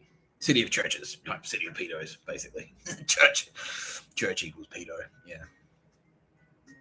And in Russell's building, so Russell lived in the Smacky Flats. He had one of the apartments in the Smacky Flats, and it was called the Smacky Flats, like smack, as in heroin addict flats. And his downstairs neighbor, who he spoke to regularly, while we were there, was like, "Oh yeah, you hear about fucking Steve-O, the downstairs neighbor?" I'm like, "No." Like he worked at a local cafe, and apparently what he'd done, he was like sleazing onto all these like underage girls, taking them back to his apartment. Yeah, like how old were they? Like young teenagers, basically. They weren't little kids, but they were like too young. They're like 13, 14-year-olds, yeah. Prepubescent, yeah. Having sex with them, videotaping it, yeah, and then videotaping it. And he'd done this like, it's like 100 of them or something, yeah. And he had like fucking, yeah, but he had all the tapes. He had tapes and tapes and tapes. Yeah, and so when eventually like Piranhas, like, yeah, the Raptor equivalent in Adelaide, it's like Piranha Squad or something, kicked his door in. Yeah, no, there was a bikie specialist. There was a specialist bikie in Adelaide. Maybe I'll find it.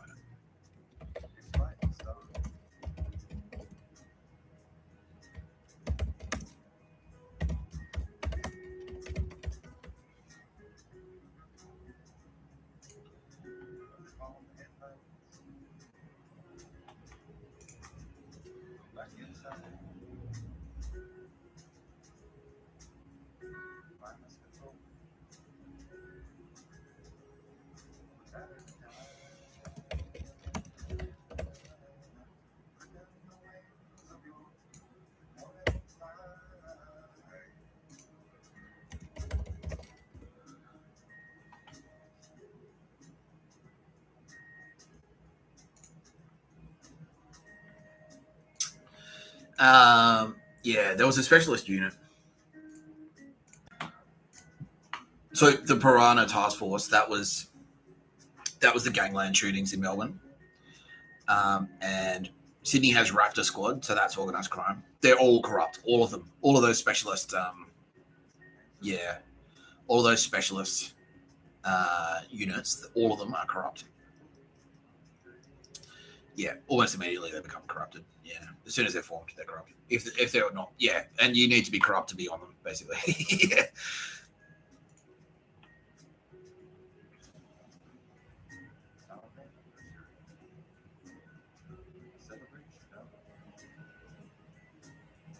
It's similar, yeah, adjacent to Task Force Alpha. Yeah. Following a specific murder case to target properties linked to OMCGs, yeah.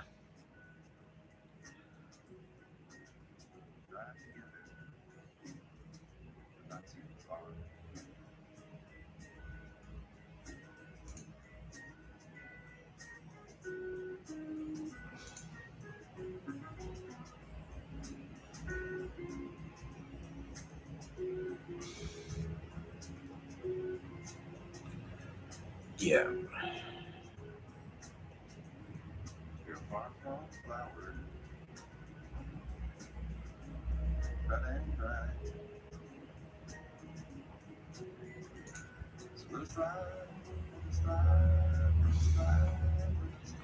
Yeah, all right. I might do some research offline and come back.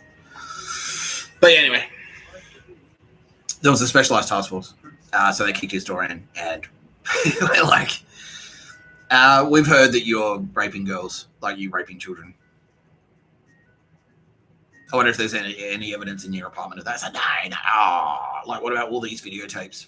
He's, oh, fuck. Yeah, he taped it all. And the kids he was, like, raping, they were all bikie. They were all the daughters of bikies and bikie associates.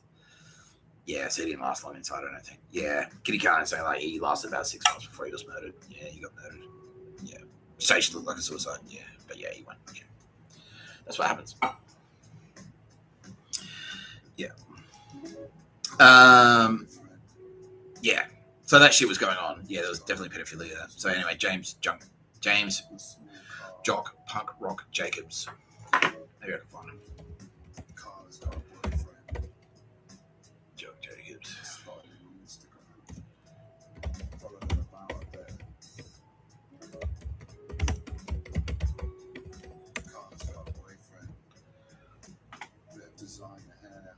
Sloppy facial look. Carla's got a boyfriend. I might take care of him, to be honest.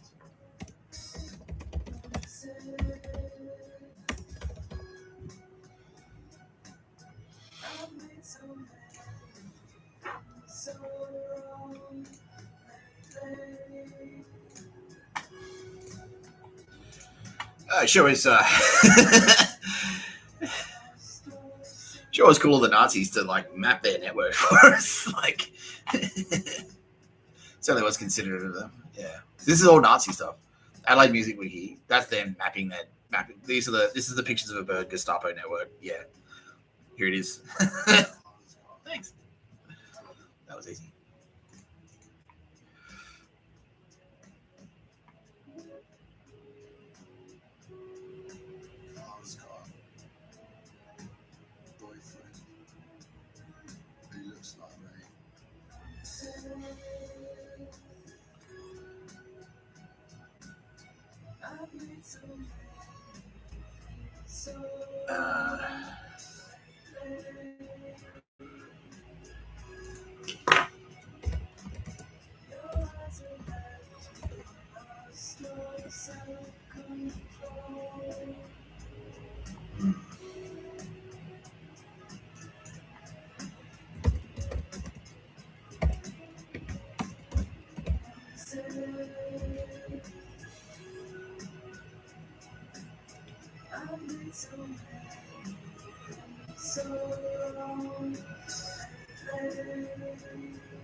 Anyway.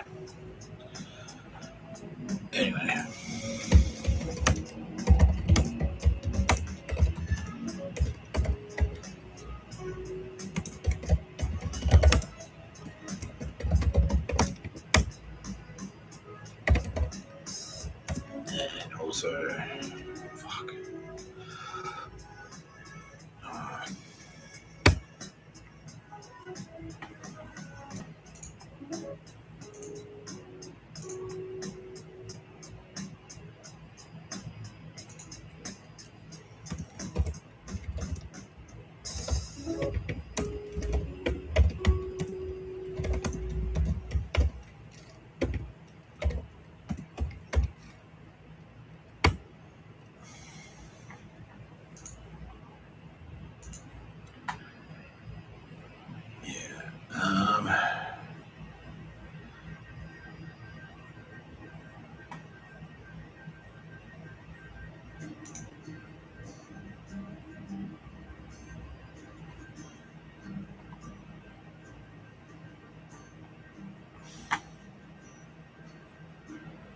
I don't know.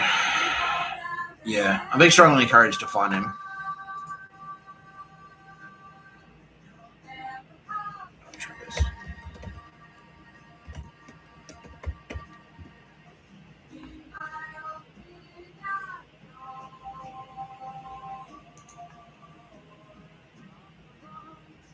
Yeah. Okay, so she's been whitewashed by Nazis. Yeah. So Shireen Adra, these are all fake. That's all of these images are fake spam. So I can't Google all these old connections. Yeah. Yeah. Now I would play Google Maps normally, but they're already dead. We took that fucking unit out. They're in Silicon Valley. Silicon Valley adjacent. We nuke the whole thing. Yeah. Anyway, Jock Jacobs was a guitarist and my housemate. And he was a fucking massive pedo, apparently. Yeah. So that's the revelation there. Apparently his whole band was. Yeah. We played with him a bunch of times. We used to play with his band. So his mate's band. So his band and our band used to play together all the fucking time. And their drummer was actually fucking awesome. And now Lisa Lee Roth is telling me that was her in disguise. The goddess Hecate, aka Pan. That was her in disguise. And that was why she was such a sick drummer. Yeah, yeah. She was sick. Yeah, sick drummer. Yeah. Yeah. But yeah. Yeah, we used to play with them all the time. But Jocko had a taste for the young flesh. Yeah, apparently as well. At a church party. He walked up to Jamie and just said and said pretty matter of factly, it's like, Jamie, what are you doing tomorrow? He's like, I don't know. He's like, do you want to come over to my house, right? And we'll have a barbecue. And then, maybe I could bat you off. He's like, what? Yeah, just come over and I'll give you a hand job. Yeah, I just want to give you a hand job. No. What? No. And then Jamie just went forward, told everyone. Jock just asked me to come over to his house and so he could jerk me off. And I was like, what? Jocko. But in that scene, that was like nothing. Yeah. I'm realizing now that was nothing. Yeah. They were all creepy predators, basically. Yeah. Yeah. Yeah, so Dylan Stone, the Stasi, yeah. So I knew always he had a thing for young girls. But how young were they? Yeah. He committed his first act of pedophilia, he banged a 16-year-old when he was 31. How old was he? But were they in their 30s? Yeah, they were. So okay, no, that makes sense. Yeah, so they were in their 30s living in the church. Yeah, that's right. Because I was 25, and they were about 5 years older than me. Yeah. Yeah. And so when he was 31 and he rooted a 16-year-old, yeah, and that's where it started for him. Yeah. And then how young did he go? He went like child, like young child, like 5 and 6 year olds. Yeah, disgusting. Yeah. Was he like involved in a ring? Like, did they? Yeah. And Jock was in part of that ring. Yeah, and Alex as well. Yeah. No, not 80. Fuck, what was his name? Alex Newton. That's it. Maybe he'll be on LinkedIn.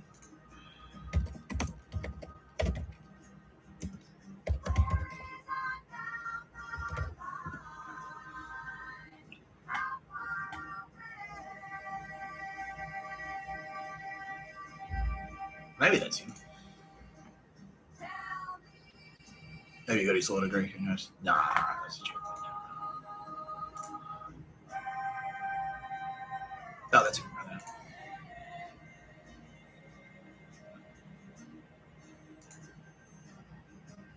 Yeah.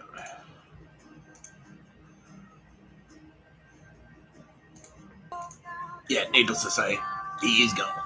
Yeah, yeah, like a Nazi. Yeah, Nazi as fuck. He's got the round glasses and everything. Yeah. Yeah. So he was part of that church group. Yeah. Yeah. And were they actively trafficking as well? Yeah. Yeah, they were predators. Yeah, they were. Were they running that when? No, but it started after. Yeah. Fucking hell. So it's like, it's yeah. They start. Yeah. It is like a scene. Like they just like a drug scene. It starts with like a couple of puffs at a joint at a party, and then you escalate all the way up, and then you like shooting heroin into your fucking dick and shit like that, yeah, and high all the time, yeah. It's exactly like that with pedophilia. It starts out with like 22-year-old girls are cute, and then it goes younger. It's like, and then like one 16-year-old slips through the cracks and it's like, well, I got away with it. No one seemed to mind. Yeah. They're paying the parent. Yeah, the parents were prostitutes. Yeah, and there are parents everywhere who will accept money to let you fuck their kids. Yeah. Oh, that's disgusting. And they're all parents. Were they doing that? Oh my god. No. Okay. Right. Okay. But Alex Newton, that guy, was letting other people. Was he letting people like fuck them? No, but like touch them, take photos of them. Yeah.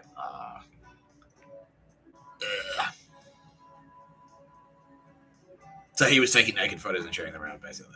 Oh my god. A lot of his own kids.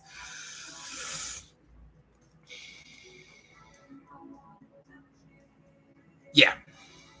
And then after Jock said that, yeah, then Jamie was in a big group of people when Jock walked up. He goes, "Oh, hey guys." Jamie's like, "No, Jock, I don't want you to bat me off." Like, what? He's like, "Oh, I don't want red." Anyway, that's Jock Jacob. So he was involved in that shit. Yeah, he was a fiddler on the roof. There you go. Disgusting. Yeah. Yeah. That guy, Jock Jacobs. And I live with him in Melbourne. Him and Shireen, yeah. I actually let his girlfriend move in. His girlfriend was fucking hot. And at the time when she moved in, she was actually nice and pretty and smart. And she was cool. We got along. Yeah. It's like, yeah, I'd get in there for sure. But she was dating Jock Jacobs. And Jock Jacobs knew me from Adelaide. Yeah. Anyway. That's a different story. Yeah, we'll try and keep this. So Jock Jacobs told both of us. Because Jamie went to Jock and we're like, "Do you want to play bass instead of Russell?" He's like, "Yep."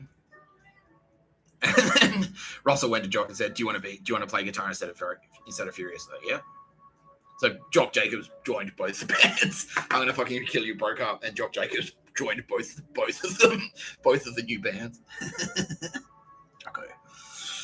Oh, fuck it. Make hay while the sun shines, I guess.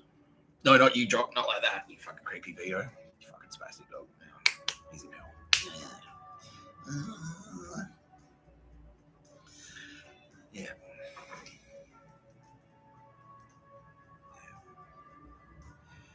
I love you, Mr. Tapscott. I love you too, Aldous. You're the best one. Open mouth kiss.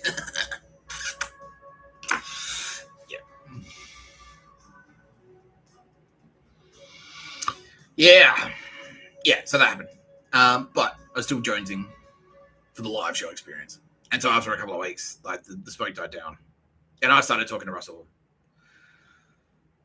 And just to like he's all, I'm sorry, man, I'm so sorry. And I've never seen him like actually be sorry like that. So I know I'm a fucking loose unit, I know I'm a fucking loose cunt. Yeah. His girlfriend John was in there trying to mediate. She's like, look, he is actually really sorry. Yeah. And so I kind of missed it, and I was like, look, it's going to be really hard. Because that's the thing, like when four guys like click like that musically, that's really, really, really rare. It's really rare. And I'm just like, you know what? We could try it again. Jamie was out now. Because what had happened was like he quit the band, and then immediately the Stasi descended. And it was all of them. All the different factions of East German. So all the because his missus Sarah was femo Nazi. And so she jumped in there. She's like, oh, yeah, sick. Get away from Russell. He's a cunt. Yeah. And then, not Dylan Stone, but the other Stasi was like, yeah, good. You did the right thing getting me out of that band. Making music. That's for jobs. Yeah. You should do your own thing, Jamie. Yeah, you're bigger than all of them. Yeah. You're the real star. You're the real star. Yeah. And the reason they were saying that, the reason they were spreading that propaganda specifically is because they knew that he didn't do anything. They knew that he wasn't doing anything. And so they said, like, make him the star, prop him up. Yeah. Because anyone who looks into it, it's like, oh, Jamie did everything. And then Jamie didn't do anything. So anyone who looks into it, it's like, oh, he's just some loser. Yeah. Yeah, and Jamie Naismith got sucked into that's how he got sucked into the pedo vortex. Because that's the danger of their thinking. That's the scenester. That's why I fucking bailed on those chumps, because they're scenesters. They groupthink. They're groupthink pieces of shit. And one of them or two of them will have an idea and just go, no, this is what I think. And then the rest of them just go, like, okay. And then that's it. This band, yes, Auntie Meredith, that's why she's murdering people. This is the music scene. Yeah. Auntie Meredith was murdering people. Because she said, oh, I think this band is better than this band. And then someone else, not even to be contrarian. It was just their opinion. Like, I think this band is better than this band. It was the opposite of what Auntie Meredith was saying. She's like, well, he's got to go. He's got to go. Yeah, and murdered him for that. That's what they're like. That's what this church crew is like. So at the top, they're like, you know what's cool? Being a pedo. And then Jamie was like, okay. Yeah. And Furious as well. The guitarist, they both got sucked into it. What are they like? I don't think they never got past the experimentation phase. Well, they went to like a creepy sex party with kids there. Yeah. And they partook. What are they? Like, what do they just stand around and jerk off or something like? Yeah. It's like a live sex show with a child. What the fuck?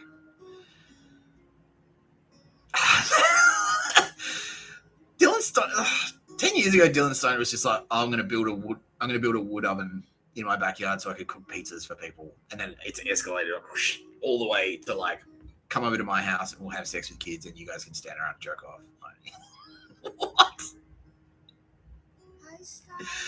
And then they're all up my ass. They're all like fucking. When I eventually like went, nah, I'm cutting. I don't give a shit. Nah, fuck this scene. Fuck you. Nah.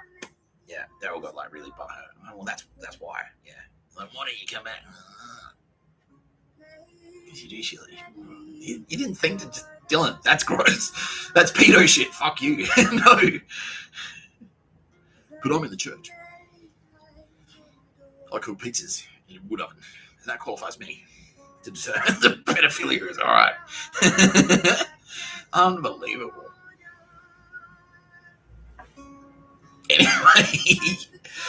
Anyway, I was jonesing for it. Not for pedo shit, no, but for music, playing music live, which is what originally that scene was about. It's like music. It was a music scene, not fucking jerk off pedo scene.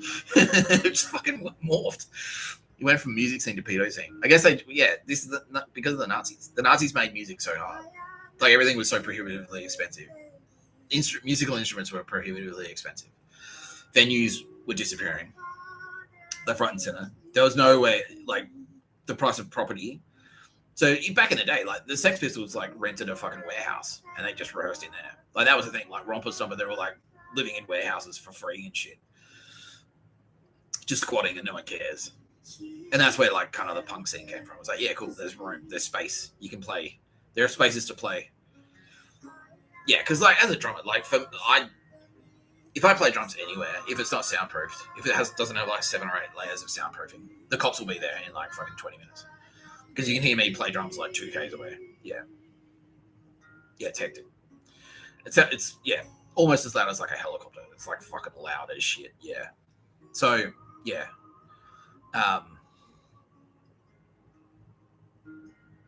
Is that literally people are saying, I don't know. It's pretty it's pretty fucking loud. Yeah. You wouldn't want to be in the same room. Yeah. Yeah, you wouldn't want to be in the same room. Maybe it's like it's about as loud as like a chainsaw. Like, yeah, like or something like mowing a lawn. But like imagine like a small room, like your bedroom, like this room, but someone's like has a lawnmower in there that's running, like that's fuck, like yeah. Or construction, it's about as loud as construction noise. But if you're in an enclosed space, if you're in a room inside, then it's fucking loud. And so yeah, if you're playing drums, yeah, like a jackhammer, it's about that. Yeah, maybe it's about louder than a jackhammer, probably. Yeah, that's what Kitty Carlin reckons. Louder than a jackhammer. Yeah. But as soon as people put two together, it's like that's not construction noise. That's not a lawnmower. That's not a helicopter. That's not a motorbike. That's someone playing drums. That's someone playing a musical instrument. Then it's immediately it's like complain. Yeah, straight away. Yeah. Anyway,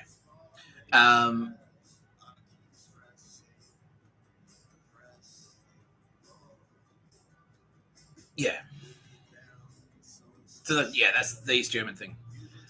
So they suppress all the shit that they did that just suppressed the music scene, and what happens instead? You can't make music, so instead you fucking turn to pedophilia. Yeah, you pedos, you do pedo shit. And that is an East German thing as well. Yeah, that's kind of came out of there. Like, it's part of their fucking Ubermensch mindset. Like, it started out with, that's why like German pornography is like really full on, like really creepy, and have like creepy sex clubs there and stuff, like sex dungeons and shit. Because it starts out, it's like, oh, it's that SS thing. It's like you can do whatever you want. You can murder 1 million people, and if you've got the strength inside to do so, you can do whatever you like. You can be the Ubermensch. And no, by the way, Nietzsche not approved by Mr Tapscott, and his Smash Hit podcast, No Pictures of Murder podcast by Mr Tapscott. Mr Tapscott. No, Nietzsche. He's dog shit. Yeah, he's Nazi. Yeah, straight up. Yeah. Yep. Yeah, he's got a couple of broken clock points where it's like, okay, he's right, but it's still like all that shit that he says, like, oh, he basically says like, yeah, well, God is dead. That's what he's saying. So God is dead, so you can do whatever the fuck you want. And it's like, you can't, like, even if God was dead, no, you can't do whatever the fuck you want. You can't do it. No, you can't murder 6 million people by gassing them. Yeah, and then that's where the pedo shit comes from. It's like, look, if you kind of want to do it, go for it. Yeah, because who cares? So it's that thinking. It's the thinking of an SS dude. It's like I can shoot people in the head for no reason. Yeah, I can murder Jews for no reason. Yeah, it's that thinking applied to the bedroom, and then it's like, well, I can do whatever the fuck I want. Yeah, I can rape kids. Yeah, who cares? Yeah, and so that's where that culture seeped in. They got tied together. Yeah. Yeah.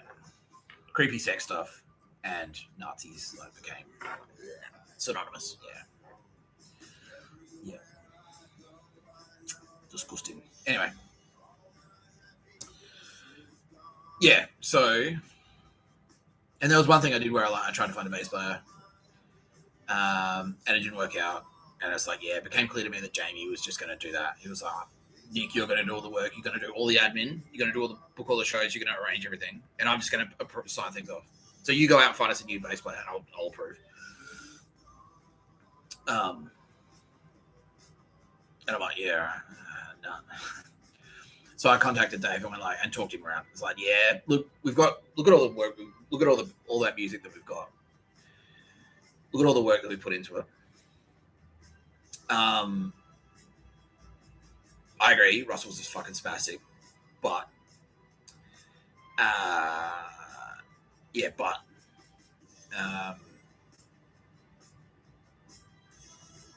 and he's like, Russell won't change. I'm like, yeah, I don't know, but it's worth a shot because if there's a chance he will change, then it's worth at least trying. And my personal clock is ticking, by the way, because I'm like, if I've got about a year, because in the background I'm studying. It's like, all right, well, this is my trajectory. I'm gonna be finished uni. This is in 2005. I'll be finished uni in 2005. 2006, I'll try and get into award school. And so if I'm not a famous rock star by the end of that, then I'm basically effectively quitting music, and I'm going to put all my energy into being a professional writer. Yeah, that's it. Yeah, so my clock is ticking. It's like, well, this is basically the last shot for me. Yeah, so I'm like, well, look, we've got this. At least it's a ticket, like it's a lottery ticket. There aren't like we've got a horse in the race. It's not the fastest horse, but we may as well let it run just in case, because you never know, just in case. And he was like, and then I talked him around because he was feeling the same thing. I was like, dude, yeah, like we could sit at home, or we could get back up on stage and fucking keep shredding. We could keep fucking shredding it. Yeah, yeah. He was like, all right, look, fuck it, why not? Yeah. So we got back in touch with Russell. Jamie was like, he was so pissed. He was fucking fuming. He was absolutely fuming. Yeah, he's like, no, fuck. Yeah, he was really pissed off. Because that's at the end of the day, that's what it was. Yeah, it was the flavors of fuckhead, friendly Geordie / Perron. Yeah. It's like I was on board with you, Mr. Tapscott and Dave, because I thought we were going to win. And then it was just like swapping one fuckhead for another fuckhead. Yeah. Because he wasn't against Russell. He wasn't necessarily opposed to the idea of being an egotistical maniac. He was just opposed to Russell doing it. He wanted to be the egotistical maniac. Yeah. Yeah, so that was it. So yeah, well, I didn't really mind because he did jack shit. Like I said, like he never turned up to rehearsal. He'd never help us like pack up or load out or whatever. His girlfriend was always there, basically like giving him orders. Yeah, yeah.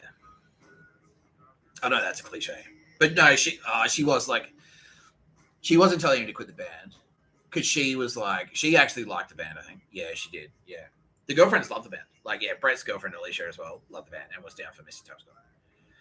Yeah, I actually got along really well with Brett's girlfriend. Yeah, unfortunately, that bitch murdered 18 people. Yeah, fucking hell, Alicia. Yeah, yeah, we got along quite well.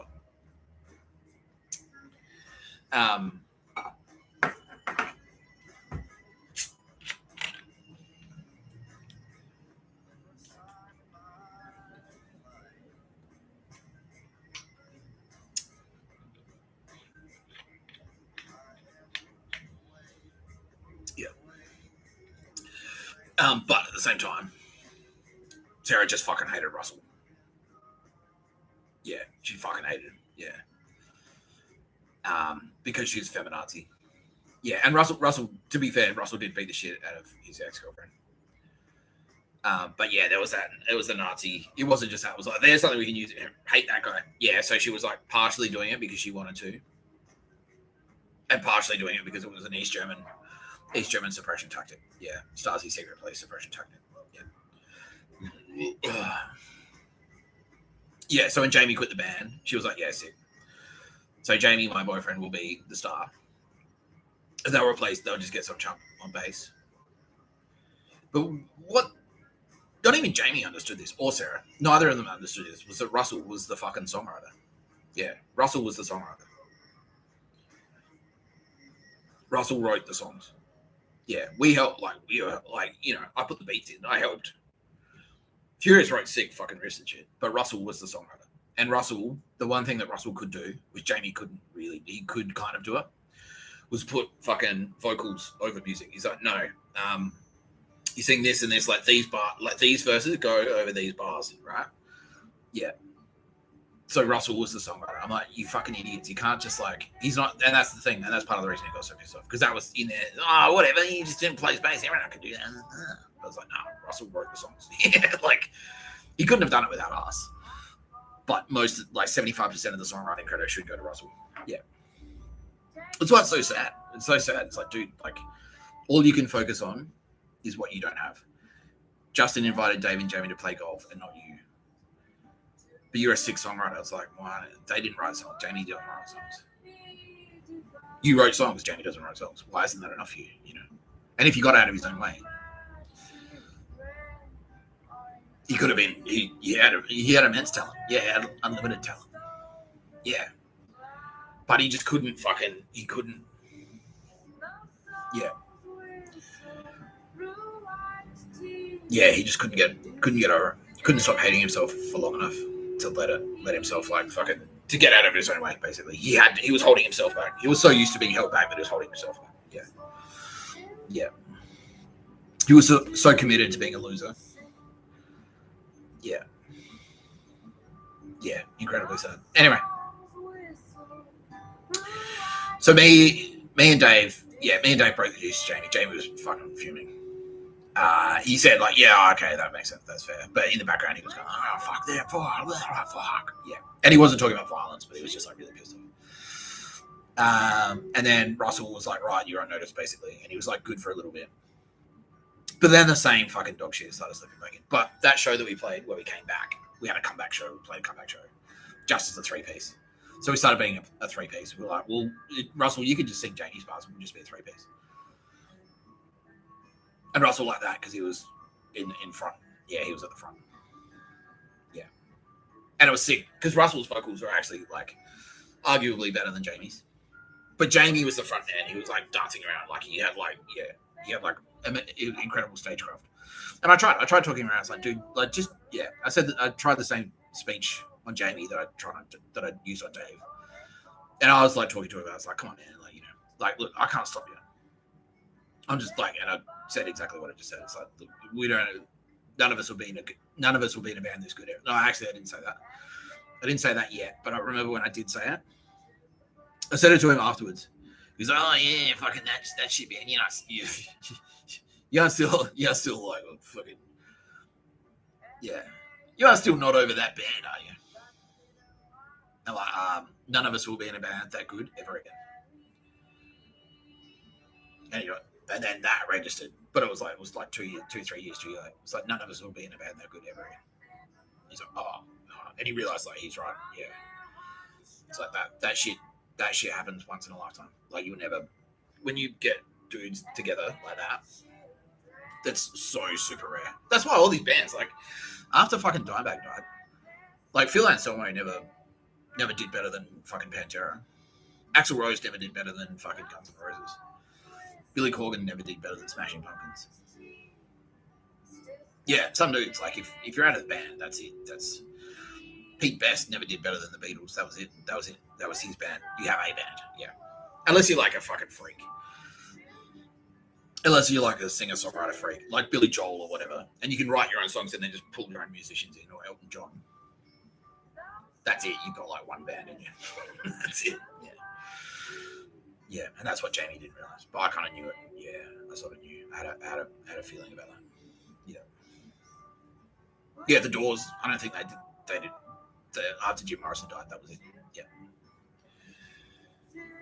Yeah, Dave Grohl was probably the edge case, but again, he like changed instruments. Like he's like, and he did exactly. He's like, all right, well, you just have to write your own songs now, dude, and then you get your own dudes in. You get your own mates in.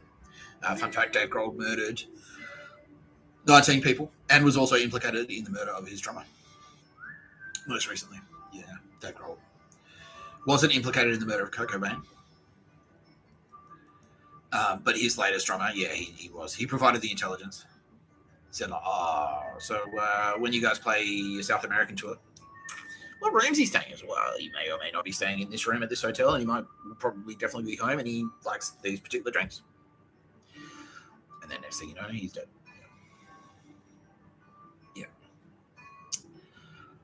Yeah. So we played a comeback show, and it was fucking sick. It was fucking sick. So he played these two shows, and from the outsider's perspective, yeah, Lisa was sort of like, and Aldous Harding was sort of like the Space Ghost were watching it, and Lisa was on the ground, like earthly Lisa Dettori was on the ground, like watching it, and yeah, the buzz in the scene was like fucking hell. Did you hear? I'm gonna fucking kill you's breakup show. Apparently, they broke up 5 minutes before they came on stage, and then played the most blistering set ever, and just like tore the fucking roof off the Crown and Anchor. It was the best thing anyone had ever seen. It was like fucking sick. And it was like, there's no way they could do better than that. There's no way they could beat that. No, that's it. That's the best show they'll ever play. And then the comeback show was like, fuck, did you see that? Holy shit. Because it was fucking almost better. Arguably better, according to Lisa. Yeah. She's like, yeah, it was fucking, everyone was saying like, that was fucking sick. It was packed. Both shows packed. I'm going to fucking kill you. Coming back. Yeah, sick. Everyone's piling into like, yeah. Yeah. And that's when, and I've changed my look. So I've gone from being a hip hop dude, a pretentious rubber street maker, to Mr. Tapscott, like Nick Tapscott, the Punisher. So I've got my leather jacket now. I've got my sick fucking black leather jacket. I don't even have a photo of it. But yeah, it stands out as different. Like no one had a leather jacket like mine.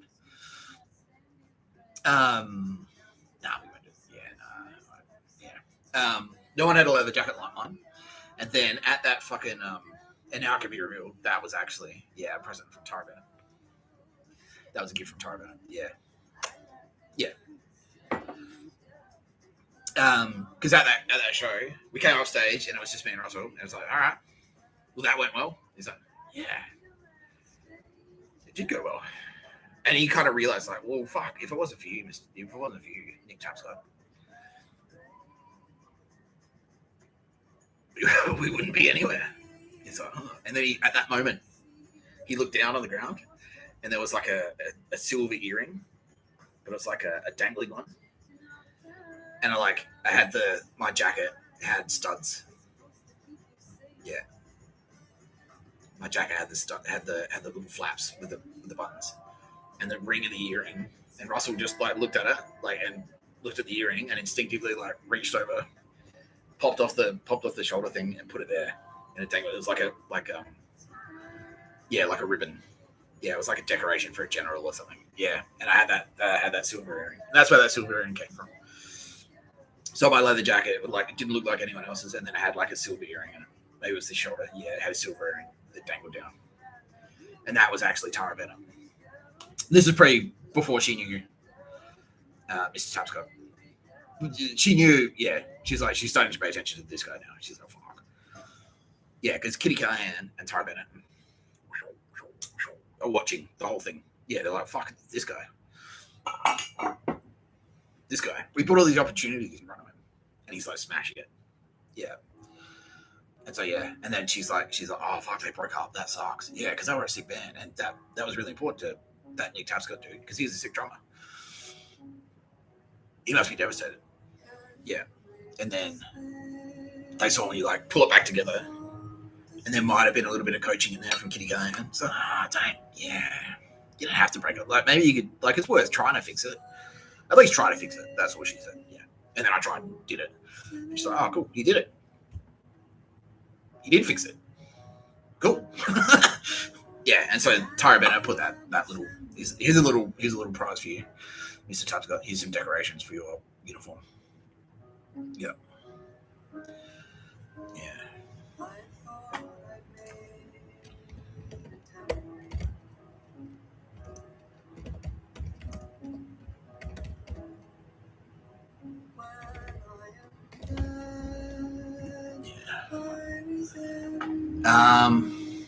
They kind of. That might be it.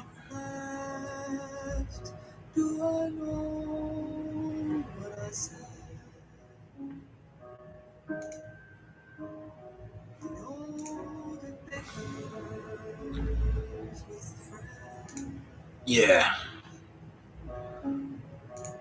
They sort of look like this.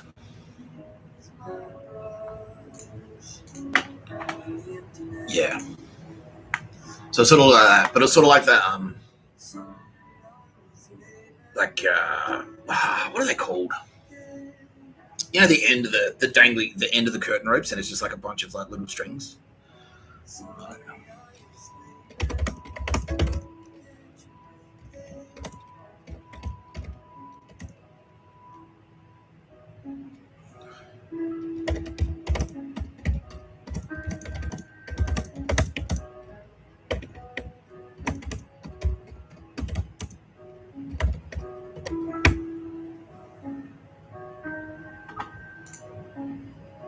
Yeah.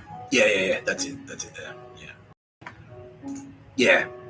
So they had that kind of like they look like that, but silver, like that image there. Yeah. And it kind of looked like that. Yeah, but it kind of looked like that when I was on there. So it was like one of those, but silver on my shoulder, just like dangling down. Yeah. And now I'm being told that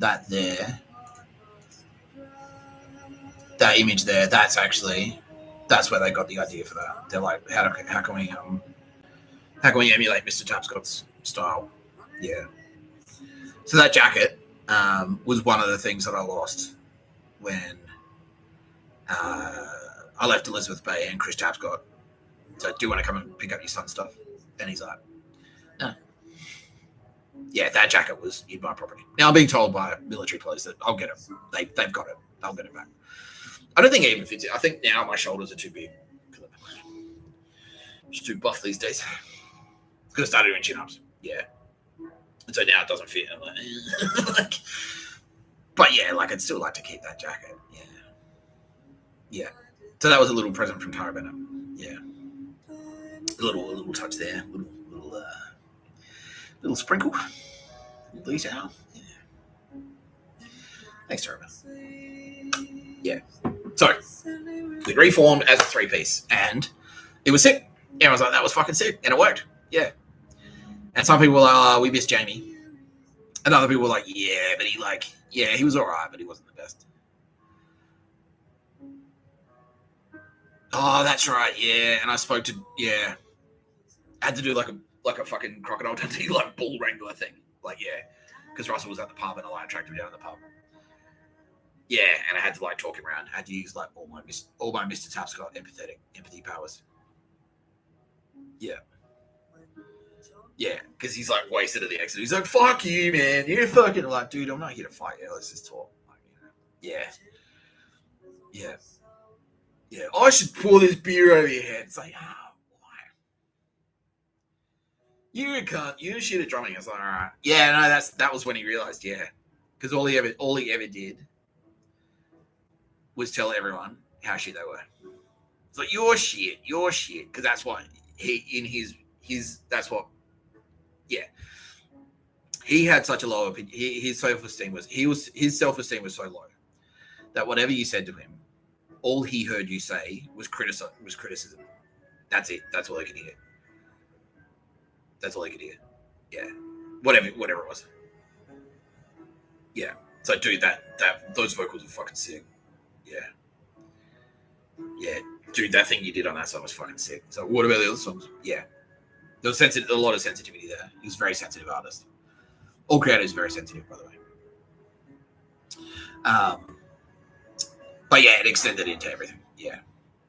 And then that's when he kind of clicked. Like, because he was just, yeah.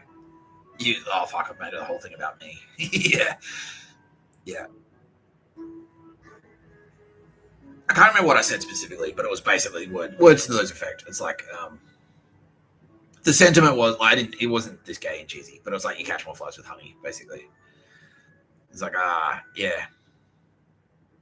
Yeah, he's like, well, you're shit. You fucking ash on the floor and you're out of time and you drop your sticks and you're late for practice sometimes as well. And also, your drums are always in my house and fuck you. And it's like, yeah, well, it's always a pleasure talking to you, Russell. Like, a little like a ray of sunshine. I've always liked your music, for the record. I've always thought you're a really good musician, That's why I would tell you that. And then he went, And he clicked. He's like, oh, fuck, I never, like, I just say how shit they are. I never say how good they are. He's like, and then he goes, oh, I love your drumming. And I'm like, thank you, yes. Finally, yeah. Because I was just the guy sitting in the back, yeah. And I was never, like, and everyone's like, oh, I'm fucking, like, we're awesome because I'm the guitarist. Like, we're awesome because of my vocals. And I'm just like, we're a team, right? I can't play bass and write songs like Russell can. Russell can't perform like Jamie can. Furious can't play drums like I can. So I was like, I don't get why you all fucking like, yeah, but it's me, I'm the star. But it was actually in the background, like Stasi secret police trying to like, Xerxes took us into breaking up and like putting pressure on us and using mind control techniques and manipulation and shit. Yeah. Yeah, so I talked him around and then backed it up because Russell's brother, Dran, was it? No, it wasn't Dran, that was his girlfriend. Darren. Oh. What was the one after that? He was the fucking sickest death metal drummer. Russell's brother was the fucking sickest death metal drummer. He was ridiculous. He was a fucking freak. Yeah, he was an absolute freak. Yeah. Yeah, out of control. Like I've never seen anything like it. Yeah, and you watch him play the Lizard Lounge, you sort of like you can stand sort of behind the stage, like if you're in the bands. I was in the bed. I'm playing tonight. I'm playing tonight. Yeah. And so I'm standing behind him. You watch him play from behind. He's fucking out of control. What was that band called?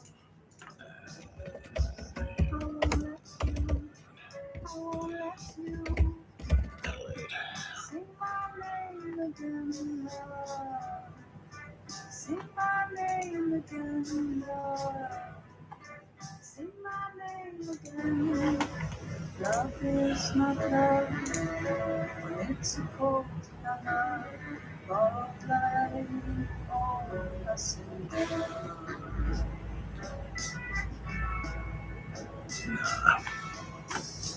I might do a bit of research offline, but yeah. But yeah. Ridiculous. Yeah, so it's basically like that should, yeah. Anyway, that's a different story. But Darren's brother, like, yeah, Russell's brother was a fucking spastically good drummer. Like, unreal. Like, yeah. Yeah, Lisa is now saying, like, you know how they say that, like, they complain about models? It's like they're setting unrealistic standards of beauty. No one can be that skinny and beautiful in real life. That's this kind of drums. It's like he's setting unrealistic standards. You can't play drums like that. Giving kids false hope. Yeah. Anyway, so that was the thing. Yeah. So that happened in between. That's when I talked Russell around because I turned up to the Exeter. I went to the pub, and he was like, "Oh my god!" He was trying to continue the fight. Basically, it's like, dude, like, and I just calmly, it's like, this is my position on it. Yeah, like we're just trying to get, like, I'm on your side. I don't understand why you're attacking me. Yeah, and that was the other thing I said. Yeah, that's when he realized as well. He's like, I'm on your side, man. Like, I don't understand why you're fighting me. I'm on your side. We're on the same team. We need to, like, it's just this little bullshit. It's like it's just wasting time. That's it. That's all it is. Yeah. You're getting in the way of us being a cool band. Yeah. It's all the energy. Like, if you put that energy into, I don't know, like, I love the punk rock stuff. Like, I love the punk rock attitude and shit like that. But I don't know why you'd fuck your own band over. Like, fucking your own band. Like, Sex Pistols, fuck you, Queen Elizabeth. Like, that's cool. It's like, yeah, fuck you, like, yeah, fuck you, Sex Pistols. Like, no, don't. What? Sid Vicious, yeah, fuck you, Sid Vicious. What? Yeah. Anyway. Yeah, because he's like, oh, you wanted to get the manager thing. You wanted to get a manager. And I was like, yeah, and no, but I asked you. What did I say when you said no? You just went, oh, you just went okay. Like, yeah. Like, I don't care. I don't care about a manager. It's sort of like, you know, our band would be more successful if we had a manager. It would make it easier for all of us. So, yeah. Anyway, I turned. And so when we played that comeback show, it was like makeup sex, and that's why I was so like, yeah. Now, I'm being strongly encouraged to leave it here. Because we're going to stretch this out into another. This is going to be a 5-parter. The story of Mr. Tapscott. I'm going to fucking kill you. And all that survived was that fucking... All that survived. Because I lost that original CD. I don't think I even have access to those other 2 tracks that I deleted. The only thing that survived from any of this is those three songs that I put up on YouTube. That's it. Yeah. Anyway. But, you know, it wouldn't be an episode of No Pictures of a Bird, a podcast by Mr. Tapscott. You're watching No Pictures of a Bird, a podcast by Mr. Tapscott. Mr. Tapscott. If we didn't play in Google Maps, write it down.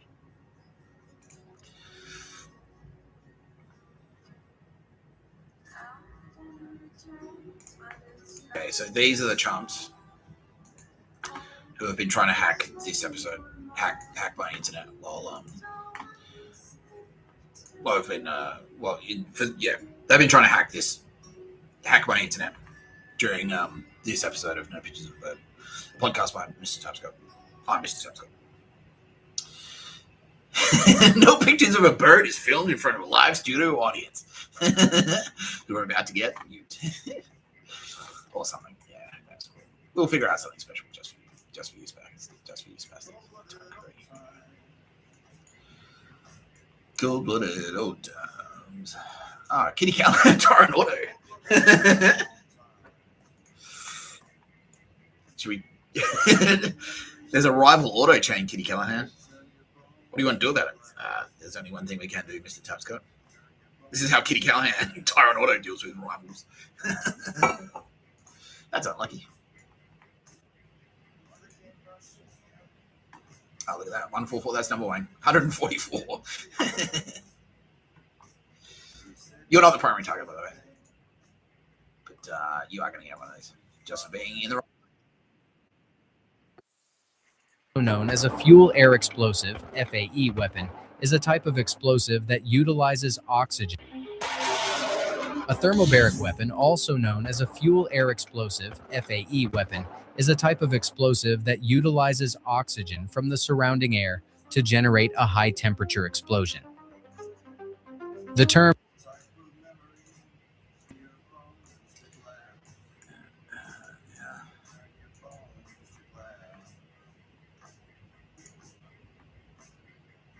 It's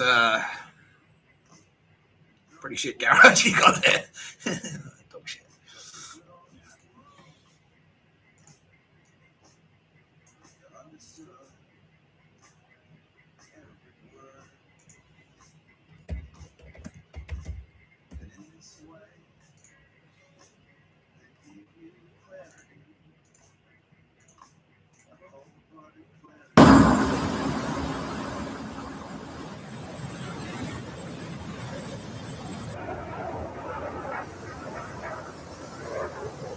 Cold-blooded old.